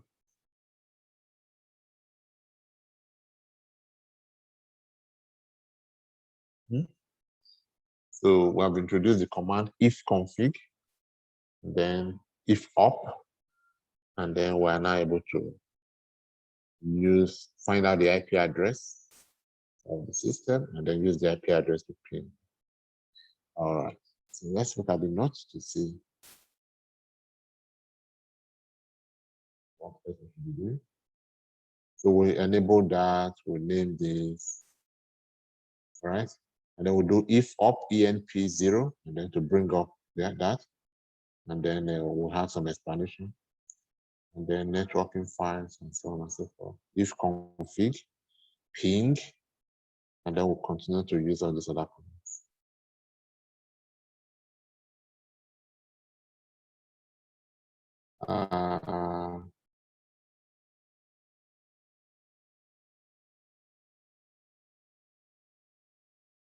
Okay, we need to do some theories. We need to learn some fundamentals. I want my virtual machine to be able to connect to the internet and LAN simultaneously. How do I achieve that? We've done that in Windows. So right now, they can access themselves on the LAN. So for them to be able to access the internet, the way to do it at this level, there are other ways to do it, is to enable NAT on each of them. I will enable NAT here and enable NAT here. And each system individually will then be able to connect to the internet using the NAT. All right, so that's the answer to that question. Then what do I have? VM is a file. This is a configurable. This is configurable and transferable and can be reproduced and replicated. Hence the term infrastructure as code. Was this in this class? Somebody was sharing with us. Okay, so basically we are saying that this is not hardware. This is just a virtual machine, and virtual machines are files. You can copy them if you know where to and how to. You can move them around. You can use, like I was talking about, people using code to talk to machine. You can write codes on how to talk to the core of the machine, and then you can save that code and run it over and over. That's actually called automation. All right. So this whole idea, different from the physical idea of you have to go and buy another server and manually repeat on this new server exactly what you did on the old server. This new approach of just run the file and then you have everything on the old server repeated for you on this new server within 30 seconds. That is called infrastructure as code. no longer infrastructure as hardware. All right, infrastructure is now code. And as you get more and more into cloud, you need to make more sense. What will make sense is that to spin up 20 servers, it's no longer going to the market to buy 20 servers and set up OS on them and so on and so forth. It's just a matter of writing code and using the code to spin up your, it may not be your work. Don't be scared about coding, but it is possible to write codes and use the codes to spin up servers in cloud. That concept is called infrastructure as code. All right. All right, so the next question is, what do you understand by the term infrastructure?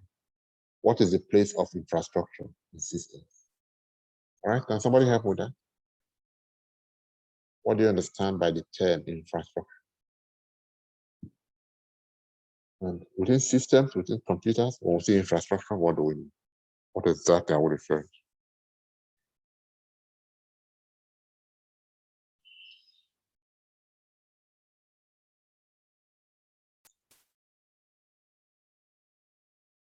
All right, so infrastructure would generally mean the physical equipment, the physical resources on which your services, your operating system, your applications run. Although these days, not even these days, you can actually count your operating system and even the services as part of the infrastructure. So it just depends on what level. Well, first of all, infrastructures, when you say infrastructure in a network environment, what comes to my mind will be your routers, your switches, your servers, like we already know, all of those are infrastructure. But specifically within a computer, if I'm now limiting that network environment to only a computer, not the whole of the enterprise environment, then I'll be looking at infrastructure available within that computer I'm looking at them as my RAM, my memory, my storage space, and my CPU. All right. And then again, like I said, depending on what application you are running at what level you are communicating with me, at some point, I may even count your operating system. For example, in this case, Linux. I may count it as part of the infrastructure that your FTP, for example, needs to run. So if you are talking to me at the level of FTP, I will count Linux as part of the infrastructure. But if you are talking to me at the level of Linux and operating system, I may not count operating system as part of the infrastructure. I'll just count only the hardware and also the hypervisor that the operating system needs to run on. So everything else aside the operating system would be the infrastructure. Right? So infrastructure is it's not really like a rigid term. Don't go here, don't go there. Just your understanding. Your understanding within the context that you are using. All right. To be able to network with Linux, I must be familiar with at least 3 configuration files. The 3 configuration files I should be familiar with in order to say I know networking in Linux are nsswitch.configuration.conf, host, and if config enp. All right. If there are no questions, then we can move on to look at these files one by one. Any question?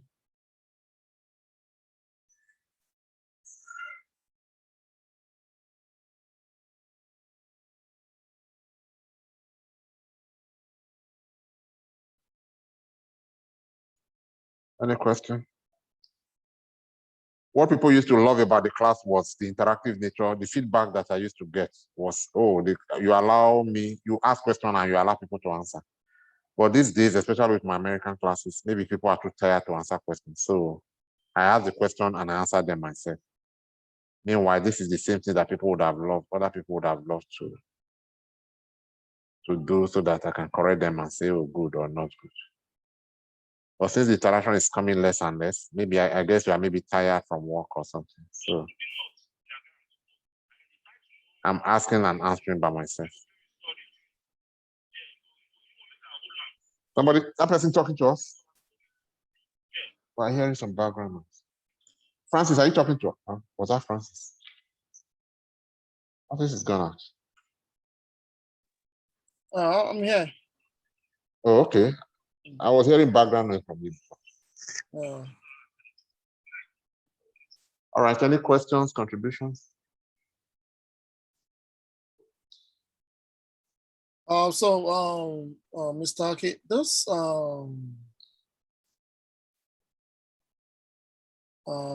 Linux now, Linux. So we're gonna like what we're gonna be learning here is just gonna be like those things we learn in the whole stuff we learn in Windows. So, but in this time we're gonna be doing it in this CLI, right? And Yes. we're gonna be learning the same thing, but it's gonna basically be on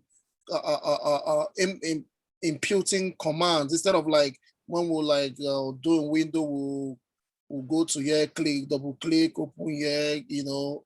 So everything now is gonna be on this CLI, right? Were you in class when we drew this diagram? I didn't really. No, I wasn't here. I was out. I was out. I didn't see when you drew this diagram. I wasn't. Okay. So the goal, I use this one to explain the goal of learning Linux. And then I liken this one to the engine of the car, to which you now have different parts of the other part of the engine attached. So Linux will be the engine driving your application. Your Uber, your Google, your Dropbox, Linux will be the engine. These are billion-dollar companies. They're not small companies. So Linux will be the engine. And what this one will make possible is, and then somebody asked about LDAP. That was what brought this. If you want to run LDAP on your Linux machine, you want to run web server on your Linux machine, you want to run a DNS server, all those thick names you hear on the internet, they will now run on your Linux machine. So you are now the person. This is much bigger than Windows. The Windows, like you knew it, was just the end user, the person who ultimately uses the service. But you are now the person who is operating the service, who is making the service possible. So there are so many other services you'll be running on your Linux server to make those services possible to the person using it on Windows. For example, how does you order a taxi on Uber as an application?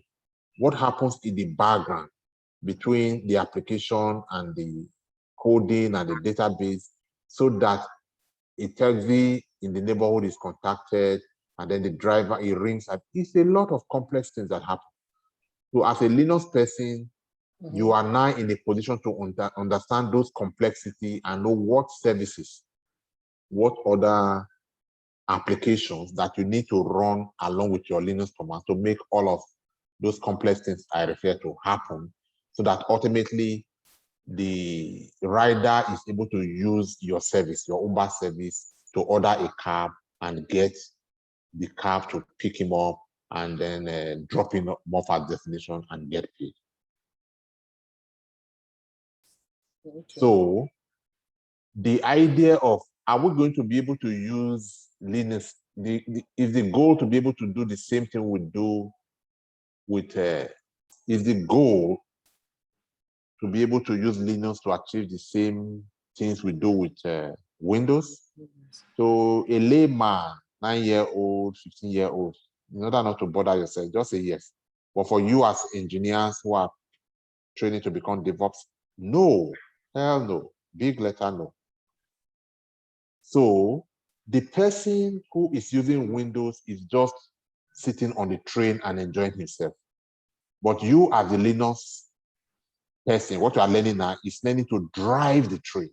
So we're opening the engine of the train and telling you if the train stop abruptly. In fact, you need to understand what you are driving. So this is the engine, this is the Linux we're talking about. And then we're telling you this is how this one, the reason you have this one there is this, all right? Or maybe a pilot. All the different gadgets in front of the pilot in the in that tiny room where they drive the cabin, right? So that's what we're learning. That's what we are showing you now, that this button will be for this button is for this. If you want to land, this is what you press. If you want to go up, this is what you press. If you want to cruise, this is what you press. That's what we are learning. What we are learning here is different from what the passenger, the first class passenger, the small orientation he goes through to say, if you want to pull the chair so you can relax, this is what to do. If you want meal, press this button. These are different things. So one is just enjoying your service. Meanwhile, you are the one delivering the service. So you are the Linux person.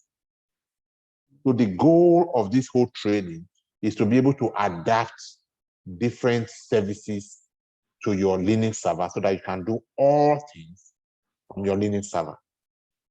You can serve all your customers to retain your $4 billion dollar revenue per annum, and even it takes a lot to bring that money into on whatever they are into reality.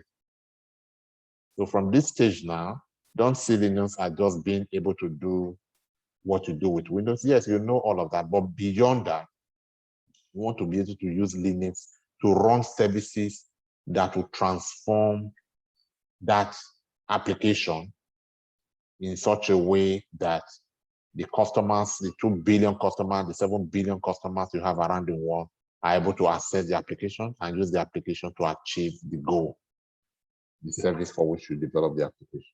Application like that could be even this Zoom that we are using right now. It's an application like that. As I'm talking to you now on Zoom, you are seeing me live, it was on video. There are at least 3 million other people using Zoom concurrently now. That kind of application is not built on the Quest servers now. What if the server goes down under pressure? What do you have in place to check that that doesn't happen? These are the things you are learning. Right? So that was a good question, and it gives others the opportunity now to have a picture of, yes, oh, we are learning for this purpose, for this goal, and not just to be able to make directory, change directory. No. We're just learning. It's just like a child that is going to be writing comprehension of 5 pages later. And right now he's doing A, B, C, D, and he's wondering, what am I learning A, B, C, D for? We're going to use it in future to write even books.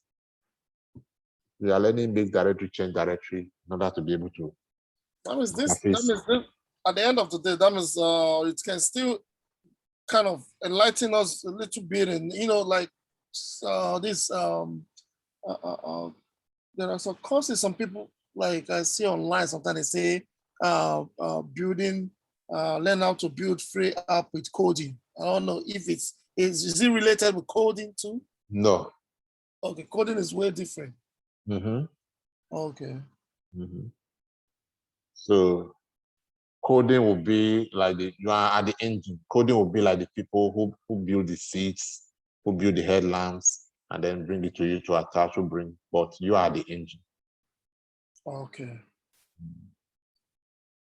I mean, if you liken it to that, to be easier. So coding is for people who build the applications that will sit on this engine that you are in charge of.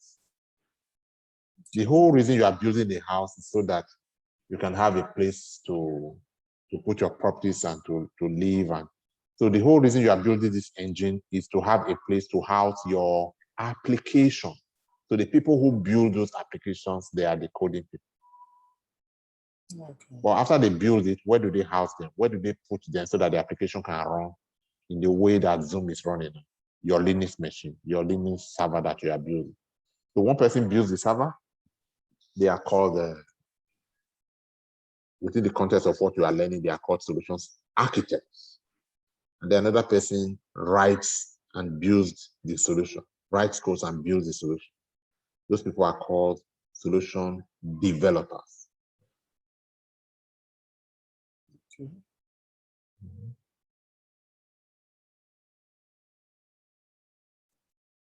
All right.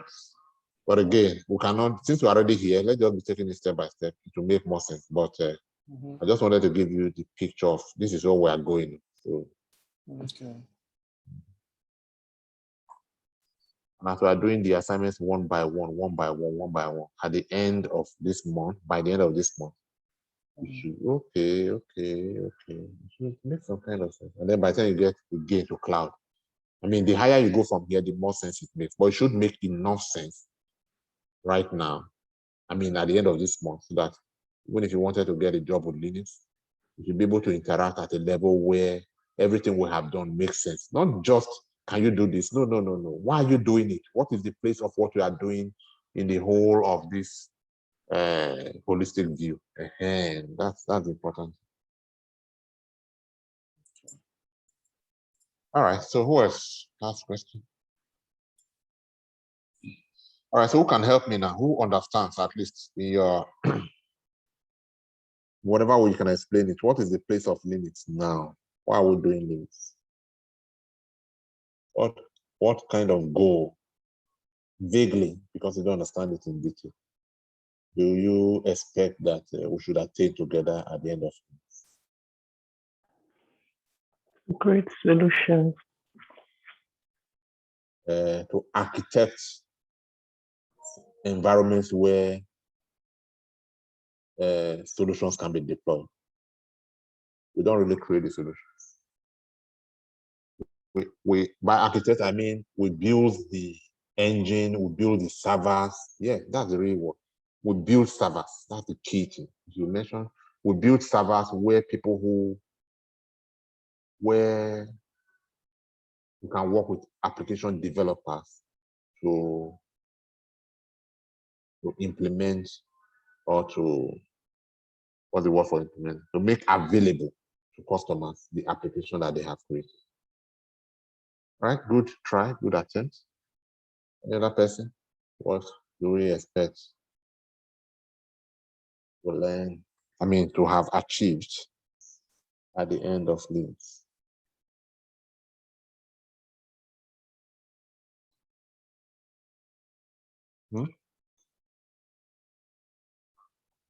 Okay, so people who create solutions, what are they called in IT?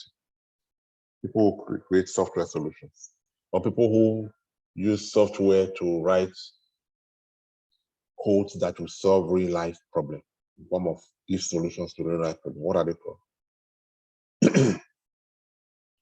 Something developer. Yes, solutions developer. Yes, that's called solutions developer. And people who build the engines, the machines, the servers where those solutions run. What are they called?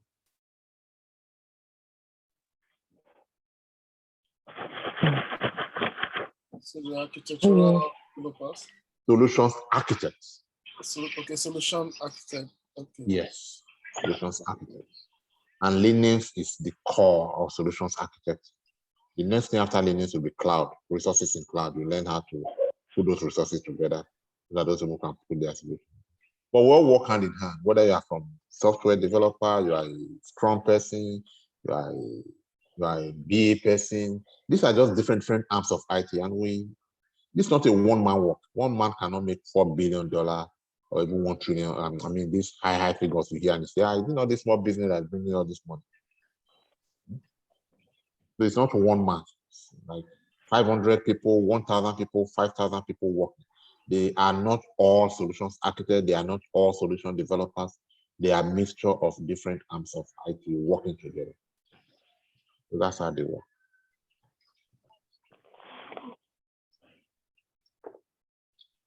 All right, so hopefully all of that understanding now helps you now inspire you to know, at least have an idea what we are doing on the market. All right, so back to class. Let's go back to class, share class, share.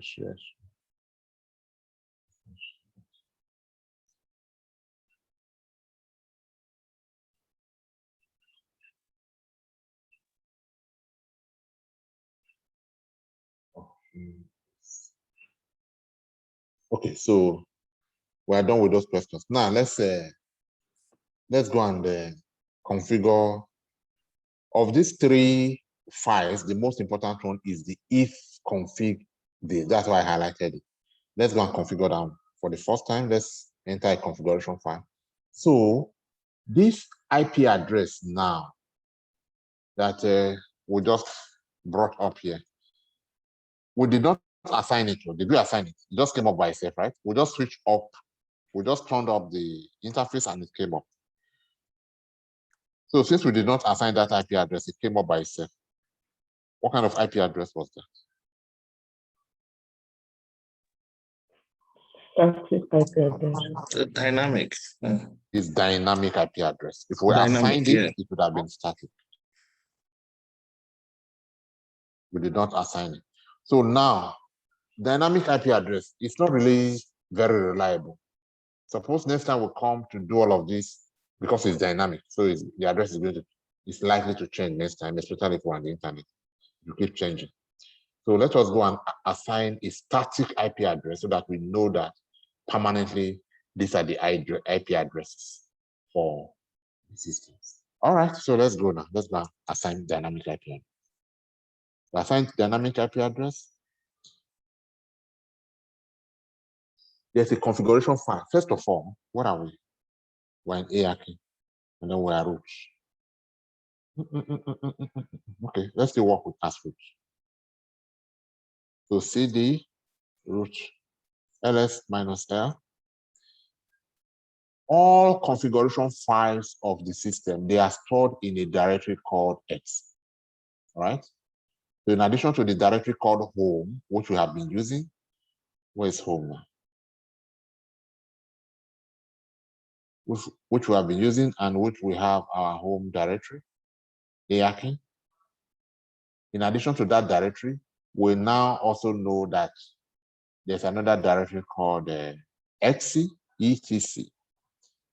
What this etc does is it is the home of configuration files. So let's go to that directory, cd etc ls -l.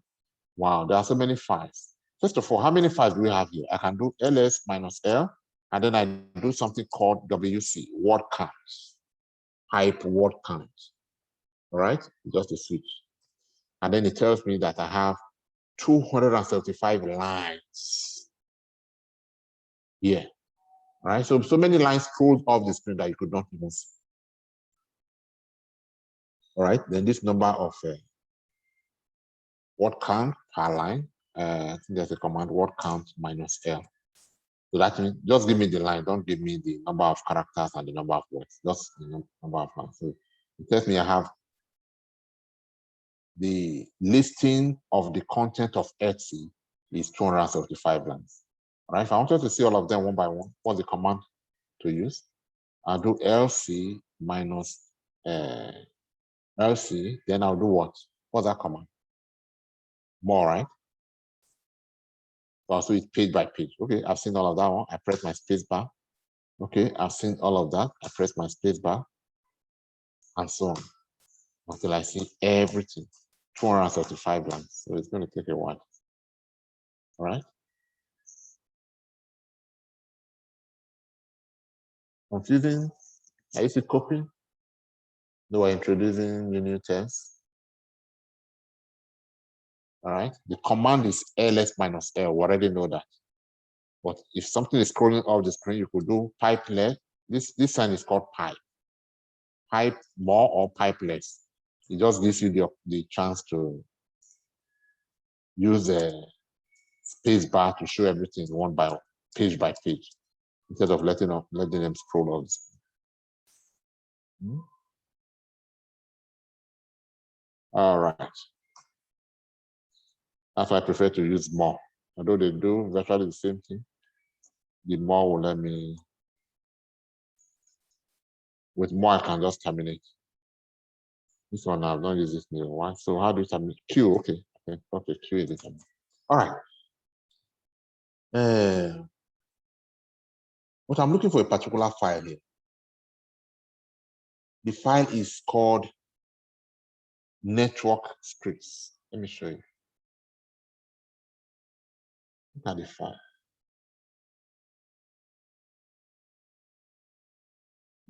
I want to configure this interface. I want to assign an IP address to it. That's what we're doing together now. So assign an IP address to it. Let me just give you so that you know where we're going. I'm not wondering why passing through this. So,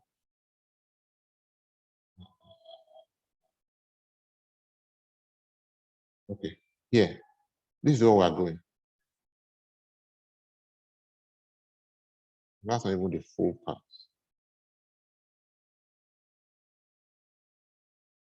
Yeah, this is the full part. It's already bolded here. That's where we are going. So once I'm in Etsy, the next place I want to go is sysconfig. So let me look for the file sysconfig here. So if I do ls-l, in order to look for sysconfig among 295 files, I could do grep. Grep means filter for me and show me only the entry called sysconfig. You get it? If I press enter, instead of showing me the entire 295 files, it's just going to filter and tell me, yes, there is a file there called, or there's a directory. There's an entry, whether a file or directory, called sysconfig. Yeah, you are right. Oh, thank God it's there. All right, so the command is always ls-l, but this time I'm grep for this file. It means filter and show me only this file. I gave you some commands earlier on and said you were going to practice them, but we're already practicing them together. All right. So now I show you how to use pipe more, how to use pipe word count -l, how to use pipe word count, and now I'm showing you how to use grep. So grep simply means what? Filter and show me only the result of what I'm grepping. In this case, grep for sysconfig. I'm not sure if we are still together. Can somebody confirm that you are still understanding? We are trying to understand. Yeah, we can take it easy, take it slowly, and ask questions so that we're not rushing. I don't mind stopping here. I mean, I don't mind not teaching anything new. Well, you can ask your question, yeah? Could the grep means show me this particular file? Yes. Yes. Okay, thank you. All right. So there'll be many cases where you say ls-l and the system is just scrolling and scrolling and scrolling and scrolling. So if you're in Jump Office now and you are looking for the result of your niece or your relation, and then there were 700 people who wrote the exam. You've been waiting for all the 700 people to scroll before you can get. Yeah, that's more of database. Database people will know the query language to use. But just for example, that kind of thing. So you'll be able to say, yes, give me the list of everybody, but grep for my nieces, Aregbeshola, Nike or something. So you will filter and give me that particular one amongst the whole list. So that's the meaning of grep. It's a useful tool. All right, so no more questions. So I assume that everybody is good. So let's continue. So now that I know that there is this place, actually I already knew, I just wanted to show you. I could have just done it straight because I trust that Linux has it. So the next thing I want to do, since it's a directory, is cd that place sysconfig. All right, so I'm in sysconfig now, ls-l. There's another directory called network scripts. So I say cd network scripts. All right, ls-l, what do I have? There is a place called if, look at it, this place, if config enp0s3. Is it a directory or a file? It's a file. So I can now say cd a file. What do I do for file? I vi into them. All right, so I say vi a file so that I can edit it. And what's the name of that file? If CFG,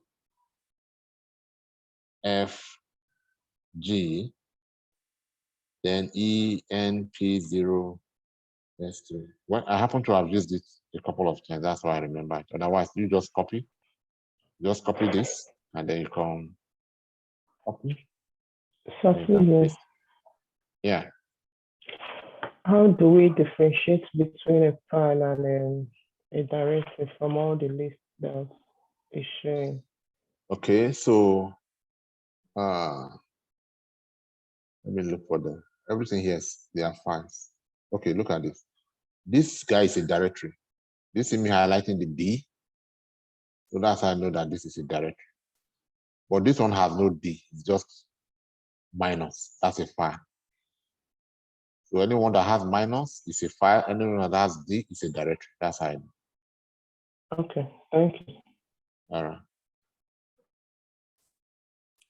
All right, so I say VI into that one, and I come here. Okay, this is why you learn VI. This is why you learn Nano. This is why you learn V, so that you use it to you'll be able to use it to edit the content of a file during configuration. So we want to change this content.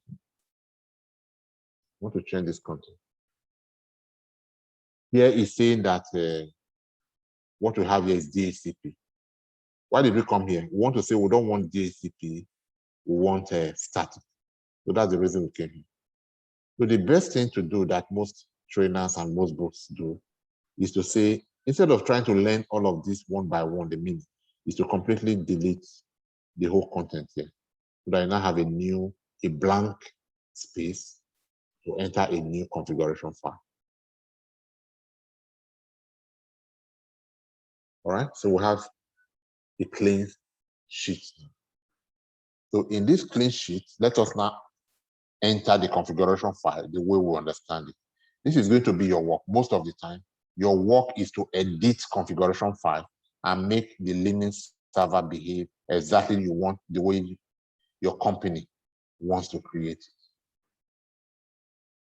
So your work will be mostly editing. Most of the time, they're already there. Just edit it, just adjust it to what we. All right, so let us create this configuration file. Now, I already have something for you here as a tool. All your tools are, you are software architect, so you have tools as software. So just copy this, all of this, and then put it here. That's all. But let us enter it manually now so that we'll enter it. So we're saying device in capital letter.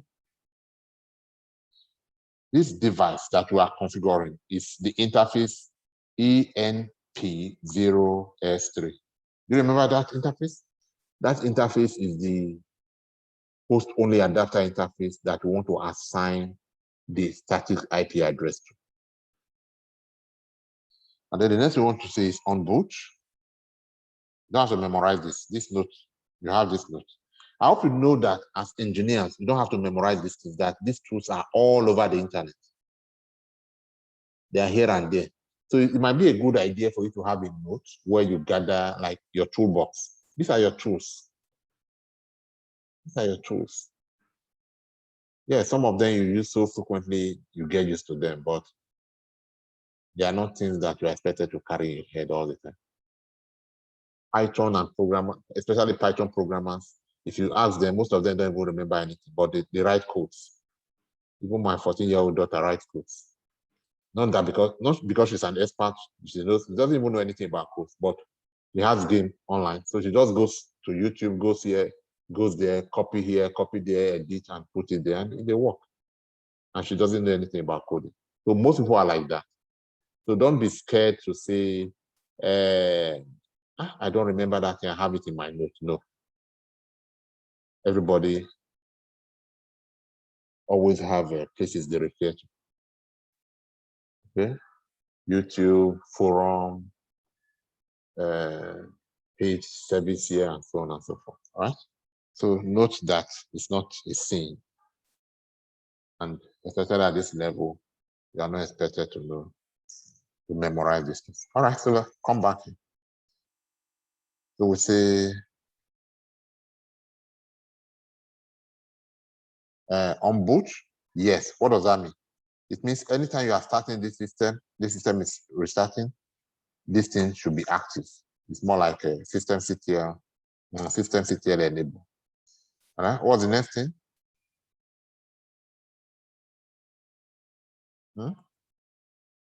Boot proto. And this is where you say static. The protocol during boot should be static, not DHCP. And now assign your IP address. What IP address are you assigning statically? IP address equals what IP address do you want to assign? 192.168. All right. What? Dot 100 dot 2 or something. Okay, maybe dot 20. And what subnet mask does this IP address do? Net mask. This is, oh, we have not done subnet mask. Okay. This subnet mask is kind of like a constant all over, like even in Nigeria, and it's like the same subnet mask. Yeah, the same thing. It's universal. Yeah, we'll talk more about IP addressing and subnet mask later on. Okay. But for now, let's stick with the one that we already know, which is the 255.255.255.0. Of course, you know what that means. It means that whatever IP address you are assigning, whatever IP address you are assigning within this class, this first three part must be constant. That's the meaning of 255.255.255. It's only this last one that can change. Okay. That's the meaning of 255 constant, 255 constant, 255 constant. Then this zero part can change. So if we're going to assign an IP address to another system that must see this system, compulsorily these three parts must be repeated on that system. And then we can now assign anything between 1 and 255. That's the meaning of the subnet. The subnet mask tells us how to use the IP address. All right. So that's basically it. We'll just enter those things. All right, let's cross-check to make sure. First of all, how many lines we have here? 1, 2, 3, 4, 5 lines. Here we have 1, 2, 3, 4, 5 lines. Okay. So device, then we define the interface. On boot, yes. Boot proto, correct? Static, and then okay. So this is the way to assign a static IP address to an interface. Yes, again, there may be other shortcuts and other ways, but this is the most, what do I call it now? The most reliable, the most error-free way to do it. Other methods, well, for me, just for me. So if you learn this, fine. Otherwise, if you find any other method that is simpler, may not be as reliable as this. Anyway, so anytime you finish editing your work on VI, how do you save? How do you exit and save? You press escape, you press colon, you press W for write. It has to be small letter because Linux is more space sensitive. You press Q for quit, and you press # for exclamation mark. It's called bang for quit. We are done. We have edited that file. If you cut that file now, you are going to see what you just did. If config, no, if CFG ENP03. No, there's something I didn't do right. Cat, what did I not do right? Cat. You need to put that .txt or what? This is the file I wanted to do. This is the file I wanted to run. Let me move mine. That's my cursor. This is the file I wanted to run. So what did I not do right? Cat if CFG -ENP0 S3. I didn't put S. and then put S3. Okay, so that's correct. And then you just tell us the content of. So you see the use of cat now.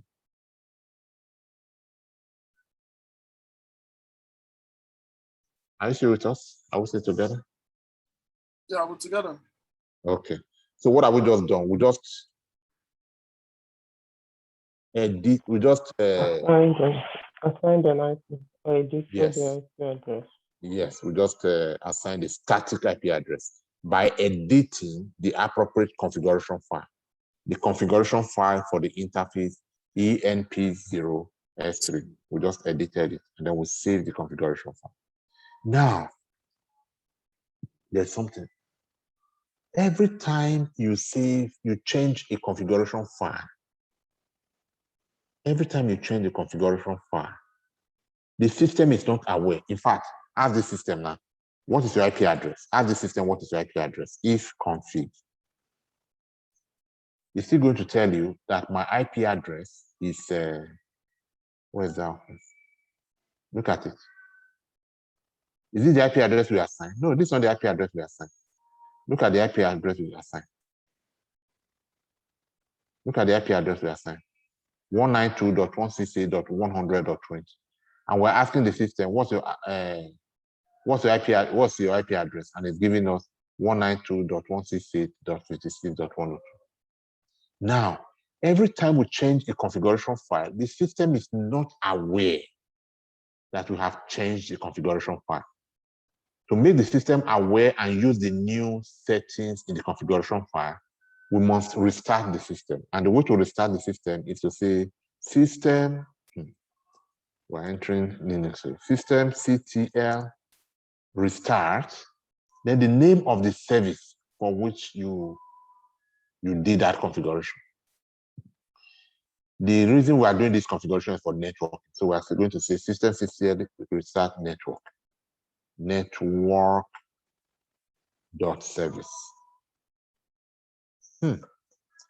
Complex. We ask the system, what's your IP address? It's telling us the old IP address. It's not aware of the new IP address. To make it aware of the new IP address, we have to restart the service. So to restart the service so that system can now pick the new IP address, the command is systemctl restart network.service. Okay, we press enter, and then there's no error, and then the system is now aware. So if we ask the system, what is your IP address now? It's not going to say, oh, it's not going to give us the correct IP address, because with that command, it is now aware. Look at it. It's not giving us the correct IP address. So you reset the service. But if we turn off the system now and we start it again, the system will forget. By the time it comes up again, it would have forgotten that we did something that refreshes IP address. To make the system not to forget, so that from now on, it permanently remembers that his IP address is this new one. We'll come back here. Instead of doing system restart, we'll now say system enable. Systemctl enable network.service. We press enter. So this way, our change is now permanent. Wow. Excuse me. Yeah. Does it mean that when you use the restart, after some time, it goes back to the old IP or No. to the old config? No. Anything that would have made it go back to the old IP or old anything, you have corrected by doing system, by this command, system enable CTL. But if you did not do this, yes, it would have gone back to the old one. Okay, so is it better to just do system enable than system ID, system restart?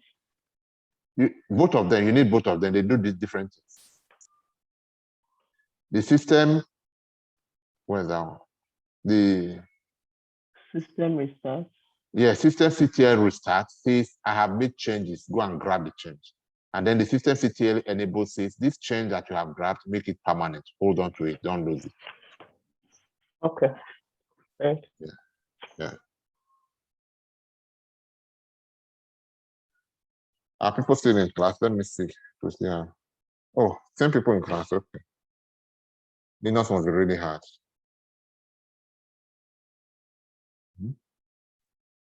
Everybody's just keeping quiet. I said, Linux tire up now. All right. All right. So that is how to, I'm afraid, let's not learn something new. You've learned enough vocabs in one day. Let us revise what we have done. So next time we'll continue, or would you rather we'll continue and do it on the other side as well? Finish it. Okay, maybe you should. Huh? I mean, maybe next time. Continue revision. Okay, we should do revision. Okay. So let's stop here, then do revision, and then next time we'll just continue on the other side, what we have done. Now we don't learn new commands.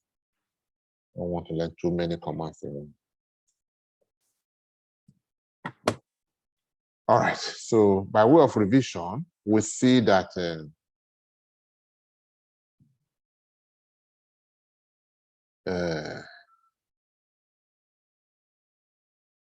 yeah, you ask the questions. So right now we have learned how to use IP up for that interface. We have learned how to use the command ifconfig. We have used ping. We have used systemctl restart. We have used systemctl enable. And we have been able to VI into a particular file, and then we edited that file. All right. So when we VI into a file and edit the file, what are we achieving? Okay, first of all, why do we want to VI into a file? When we say VI into a file, why do we want to do that? Probably to make changes. Yes, to edit. Correct. Make changes is correct, but the better one is edit. Correct, that's the reason. All right, so after we have, yes, I already have a question. No, I mean, you said, yesterday you talked about being it's VI, it's kind of one of the text editors used in creating text files. Using creating text file, you cannot add editing as well. Using creating or editing text file. All right. So having edited the text file, how does the system become aware that, first of all, the kind of text file we are editing that we are using text editor to modify are usually configuration files. For example, this one we just worked on is a configuration file. Once that file is in XC, it's a configuration file. All right, now that you know that, let me now ask my question. So once a configuration file is modified using your text editor, for example, how does the system become aware and then make use of the new configuration file? First of all, you save, then use the system. If you save and exit, the system doesn't save. But when you use the system, secure restart network services. All right, beautiful. So the way to make the system aware of those changes and make use of those changes is to do systems CTL restart, then the name of the service. In this case, the name of the service is network. That's why we're using network service. Correct. So that's the way to make the system aware. Correct. All right. Then the other question now would be, of course, Uju already answered that. We already know that the next thing to do after we restart is to make it permanent by making it, by doing systemctl network enable. Systemctl network enable.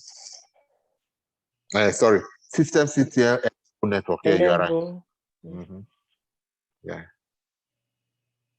Yeah. So let me ask other questions. That seems to be your comfort zone, Drew. All right, so what other questions? Now, I come to a system and I try to find out the IP address of that system. What command should I enter to find out the IP address of the interface of that Linux system? IP config. Correct. IP IP? ifconfig. If config. Yeah, if in Config. case of Linux is if config, if config, not IP config. So Now you see, question. Where you yeah. shouted. I know he would chat. Listen, I got a question. Sorry. So why is it that Linux does not accept IP config, only if config? How would I know? We'll give it what it accepts. Okay. Yeah. The same reason I don't know why I see some beautiful vegetable flowers and I wonder why don't human beings eat this instead of going to buy? So we'll just do what it has. Who is that, by the way? WSC? Is that WSE LSC? Who is that?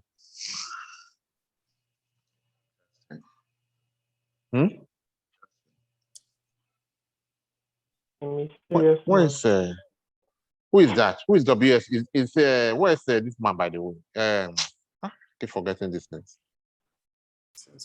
Isaac. Is that Isaac or Justin? Justin. Should be Justin, not Isaac. Yeah, but you didn't say now. You didn't say until I asked, until I mentioned your name. I should know my. Justin is a hidden.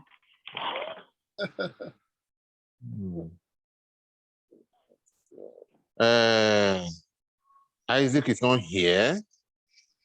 Then Chidi, the database lady, is not here. Those people are paid. Then looks like Emma will not be able to join us. I was hoping she should join today. She's not here. Then there's somebody else who's not here. Who is not here? From yesterday's class. Huh? Yeah, Nacho. Yeah, she's the one I'm calling Chidi. Okay. I think IDG or something, right? IDD. Yeah, that's Isaac. Yeah. Yeah. Isaac. That's a name that's missing here. Okay. All right. So hopefully we are still more than 10 in class. Okay. So yeah, you're not doing bad after all from your responses. Udru, on behalf of all of you, Udru is not doing bad. So maybe it's not that. But you need to practice. You need to practice. The theory will not take you far.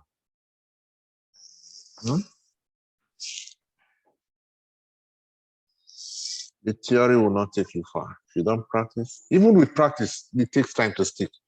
I'm sure you see one or two comments on my Instagram handle where one or two, occasionally people will challenge me and say, this thing is not possible. Why are you deceiving people that you can teach them this thing in 3 months when I've been doing this thing for 3 years and I'm still learning? Well, I feel like responding to them that if you say a job cannot be done, then don't disturb those people that are doing it. So my people came all the way from Nigeria to come and enjoy US. They want to spend 3 months to train. Then how many years will be left to come and enjoy the money now? I know people that train by themselves. In 3 months, they got job, not to talk of people that are being taught. So the point I'm bringing out from there is that, yes, it's not so easy to learn, but you really need to practice so that they will stick. They will stick. It's only after you practice and you use them over and over and over that they will stick. This stops you from getting job after 3 months of learning this. However, we're even extending it to 6 months. Okay, maybe 3 months, 4 months of hard work, watching videos over and over, asking questions, interacting. Then maybe 1 or 2 months of being by yourself and taking a deeper meditative look at all of this. There's nothing so hard there once you get the concept right. So it is possible to achieve in 4 months, 5 months, 6 months. Others may have achieved it in 3 years, but it's possible for you. It's not just possible. People are already achieving it and getting jobs, even before finishing the course. All right, yes, we do. So please, is there any difference in the case selection while writing the commands, like using uppercase and lowercase? Yes, big difference. Linux is case sensitive. Is it case If you write, sensitive? So yes, it's case sensitive means that if you write system with capital letter and you write a system in small letter, they are two different things. So with the capital letter, it will tell you run command, and it will not do it. But with the small letter, it will do it. okay, thank you. Well, Linux is case sensitive. Like we saw in the case of file 1 and file 2 yesterday. Capital letter file 1 is different from small letter file.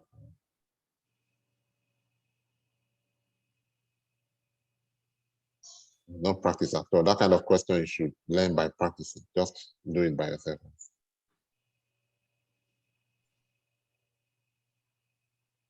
Yes, questions. Let's take questions for another 20 minutes. Okay, the time being, let me see if I can ask questions. Let me look around for questions.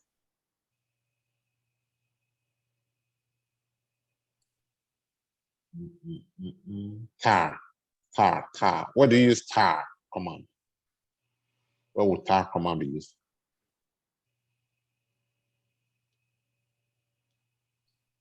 Complete what's it called? I'm trying to find the IT word for it.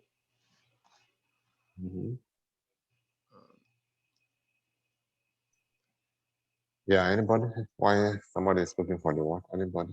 What do you use tar command?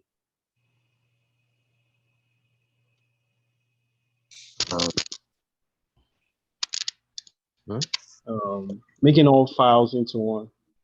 Okay. Use tar to make all files into one. Yeah. Okay. You tar multiple files together into a single. All right. All right. And then the command to untar them. To tar will be tar again because I've used it many times. I know. You are using it for the first time, you may not know. But the key difference is tar minus CVF, that's the command to tar, and then tar minus XVF, the command to untar. All right. So the idea now is if somebody gives you 25 files to copy, the first thing that should come to your mind is, how do I begin to copy these 25 files? One by one. The first thing that should come to your mind from that point, oh, there used to be a command called tar. Oh, then you can quickly Google or find out, oh, let me find or look at your notes, and then just remember how to use it. And that's it. Just use it, tie it, and then you copy it as a single. Tell me, who employer will prefer? The person who spent 25 minutes of employer's time copying 25 files, or the person who used tar command to just combine the whole thing into one first before sending? So the answer is obvious. So the first person goes into interview and says, I'll do it like this. Second person goes into interview and says, I'll do it using tar. Even though the first person had hopes, but because the second person knows it better, the second person gets the job. All right. These are just little examples. I'm not really saying that they are going to happen. But these are things you use almost on a daily basis. Once you become a Linux. All these commands, you use them on a daily basis, every day. You'll be wondering, you mean that at one time I didn't know this? All right, so let me look for one more question and then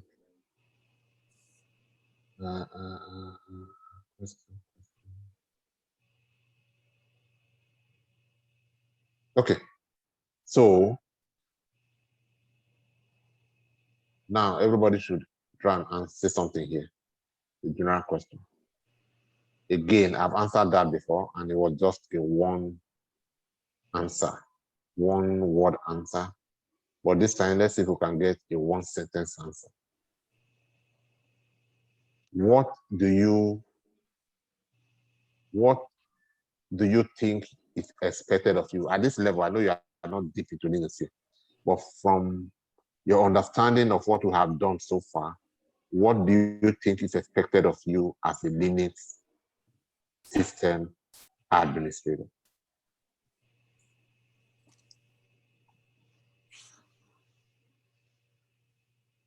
Yes, anybody? To architect environments where solutions can be deployed.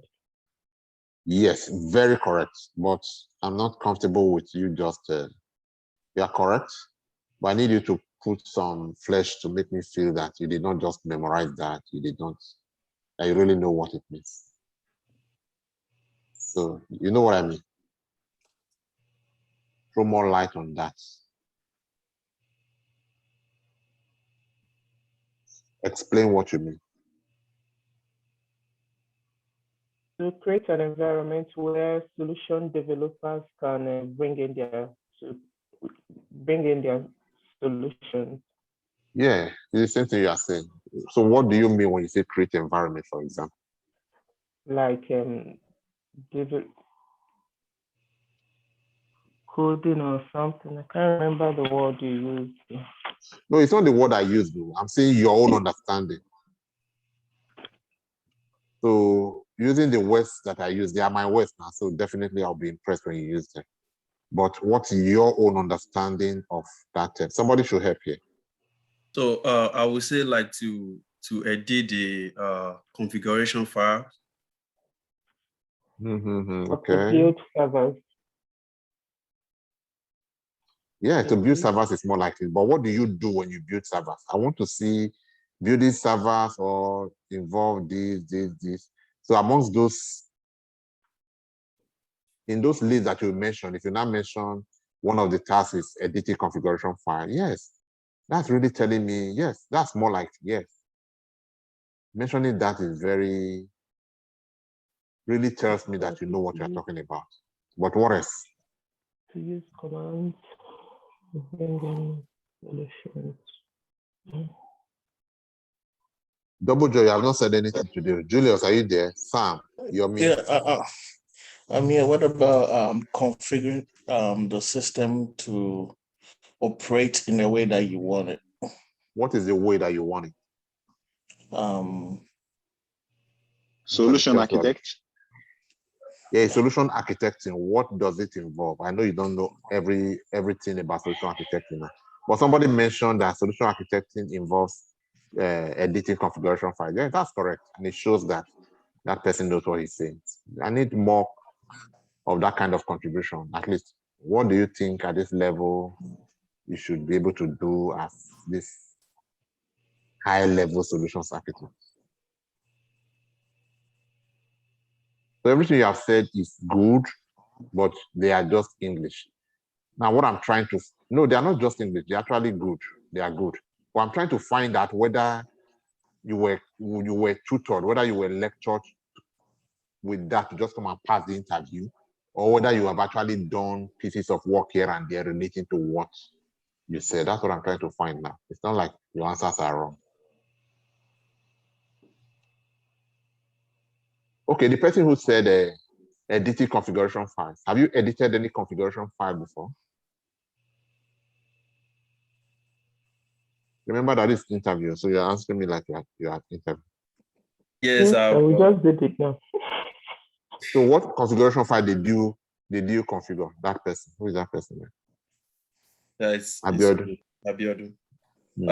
Is a site configuration file on the Verizon site. Like we have to run some configuration file on the router to communicate with the from feed office to back office from feed office to people in the to people that stay in the office. So we have to communicate with the people that are in the feed.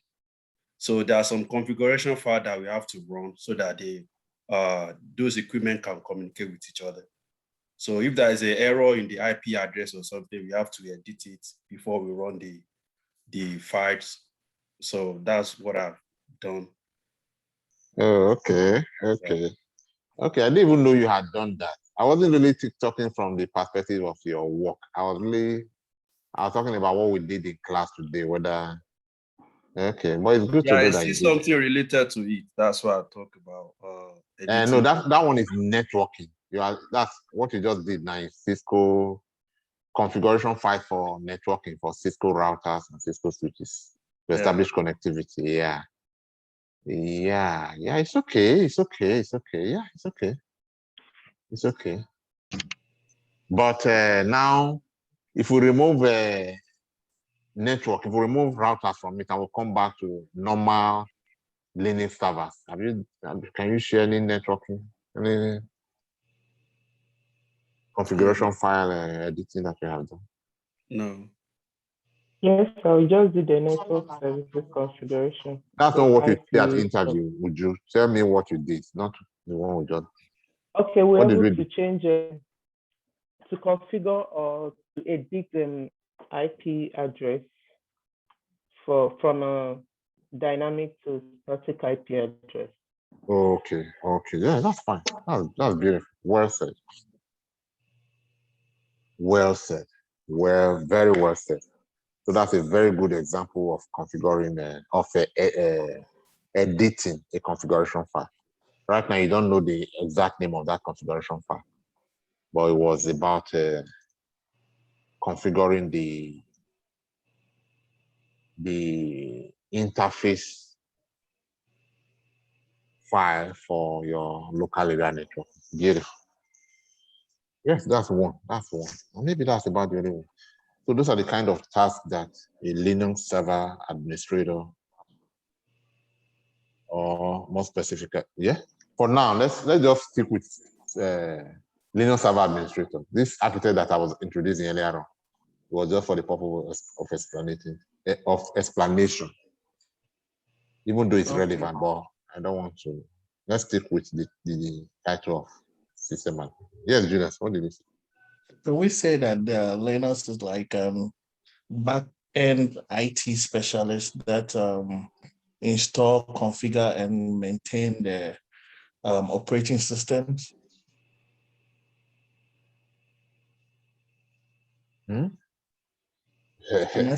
Yeah. Can we say that why did you call them backend? I don't know what backend is. Backend, as in they support other IT specialists, like maybe the software developers and everything.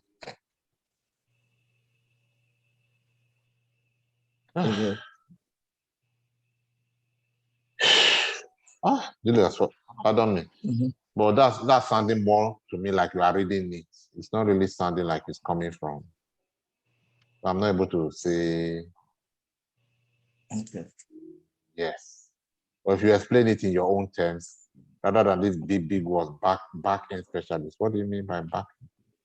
Why? Maybe to make. I just want to see your own understanding using your own words to impress me more than trying to quote somebody. Like for instance, when you said you use Uber as an example, right? Okay. So they try to put in all the command to make the system work the way they want it to be. That is something that works behind. That's what I mean by. Okay, they work behind. Okay. If you say they work behind in the context to explain them, then where do you now put the coders, the developers, the people who actually write the codes, the people you go to when there's a problem with, this line is not returning or it's giving error. Those are not the solution. Those are not the. So your description will fit more for developers, solutions developers. Oh, okay.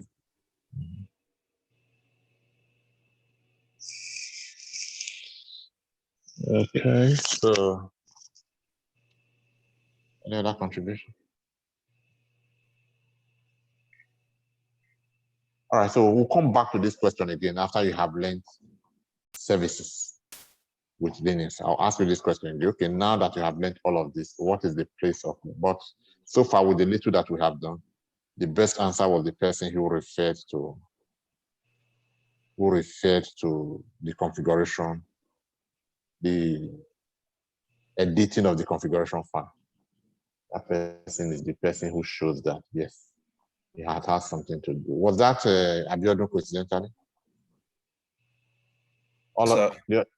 Yes, sir. Oh, okay, that's fine. Other answers were correct, but it was Abiodun's answer that told me that, yes, he has actually done.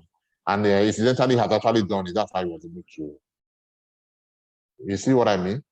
I didn't even know that he had done it already. Yet the answer made an impact. And then he now went further to say, yeah, he was able to give that answer because he had already had a similar experience with Cisco routers. It is the real thing. And that's what they are trying to find out.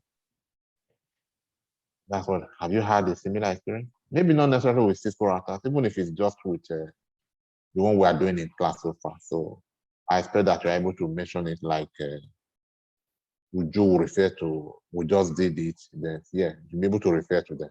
But it's just that I would expect you to use the same words you will use at the interview instead of just assuming that because we just did that, then I should know. Just need you to repeat it so that we can see how you present it. But overall, you do is also using the right terms more and more now. It's beautiful. And then the others, Judas is trying, and then the others are just doing very well, watching us and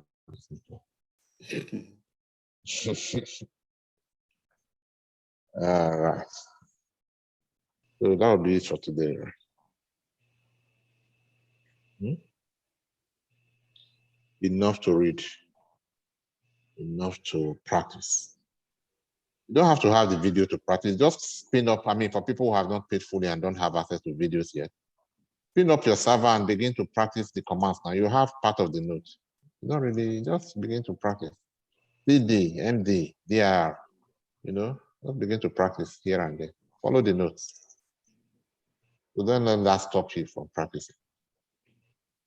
Every piece of practice adds to your experience and your vocabulary. And then at this point, you can begin to put together, okay, I practiced that when I got it. How do I now present it on my resume? Just put one,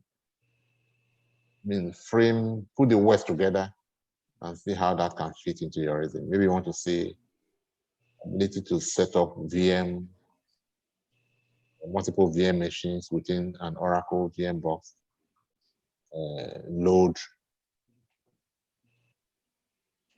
install, configure Linux operating systems and network them together. Yeah, something like that. It'll be a statement, if that's where you understand it, on your resume, showing that at least you know that part. You have to learn more and more, and especially as you begin to build these services around this. When I do services again, these are the places where you really, your resume will really make an impact. As you begin to integrate these services, you must put them. Like, yes, I run my Linux system. Apparently, I'm now able to install and configure Samba on my Linux. I'm now able to run and configure LDAP. I'm now able to configure FTP. I'm now able to, yes, all these services, that's what really carries weight. Not the ones that you can do here. What really carries weight is these services that you are now able to integrate into your core Linux. All right. Of course, you may want to say that, yes, after you install these services, you are now able to, like what the way Abiodun was trying to put it, that you are now able to achieve this and this and this with that service. Yes. It's not just enough to say, I installed LDAP. What did you do with it? And then after that, this now became possible. We installed the FTP, and then our contractor that was finding it difficult to send the finished work to us was now able to dump the file on our FTP server. Because of that, we solved that problem. This was the problem.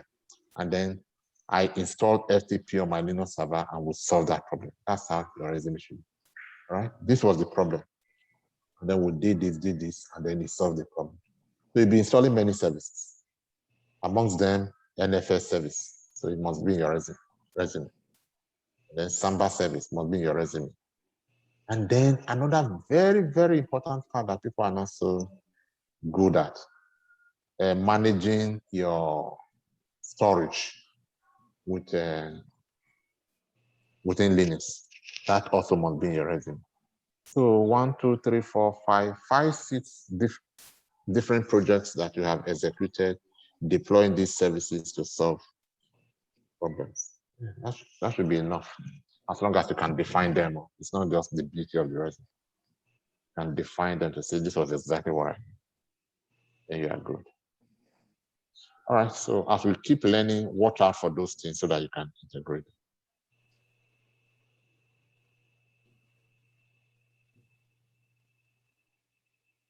All right, that's about it for today. All right, so next Friday's a week ahead, kind of long time, but it gives you enough time to practice. And then if you need to make payment, pay early during the week so that we can make the videos available. And then if you still don't have the money, no problem. Make do with what we have now until next week. Mr. Are you going to be selling this note? Is it kind of a different note, or is it I've already sent the note for Linux to everyone. So the note covers everything we'll do in Linux. Oh. So there are no different notes for different classes. It's just one comprehensive note for everything. Oh, okay. Okay. That means this Linux note is still inside those the one for Windows. Are you just joining class, Francis? I would not be talking. You have the Windows class, Windows note now since yesterday. The Linux note, the PDF for Linux. Yeah, because what I'm asking, like most times, I first go through the videos before like going to the notes, you know. Mm-hmm. Yeah. So what's the question? Do you have access to videos? Yeah. Yeah, so go ahead and have access to video. So this video would take 2-3 hours to upload. Sometimes the network is slow and I do it the same night like I did yesterday. Otherwise, it will be tomorrow morning. So you'd always have access to video. So by the time you have your videos, your note combined, and luckily you are also in class. So those 3 things should help. Or people who are not even in class today now, like those people mentioned. Okay. You would have to make do with the videos only. I don't think I received the notes. Did you send it like individually to the email address? Do I have your email address? I just sent it to you today. Okay, that means it's not likely that you have received it. So as I'm uploading this video today now, I will check to make sure that everyone who should have the note. Okay. Has it. I can't pay attention for the next 60 seconds. This video, you'll discover how you can. Was that for us? No. All right, guys, that's about it for today. Let me let you go, and then we'll see you again on Friday. If you have any problem between now and Friday, I'll be on the forum waiting with solutions. All right, then. Good night, everyone. Good night. Yeah.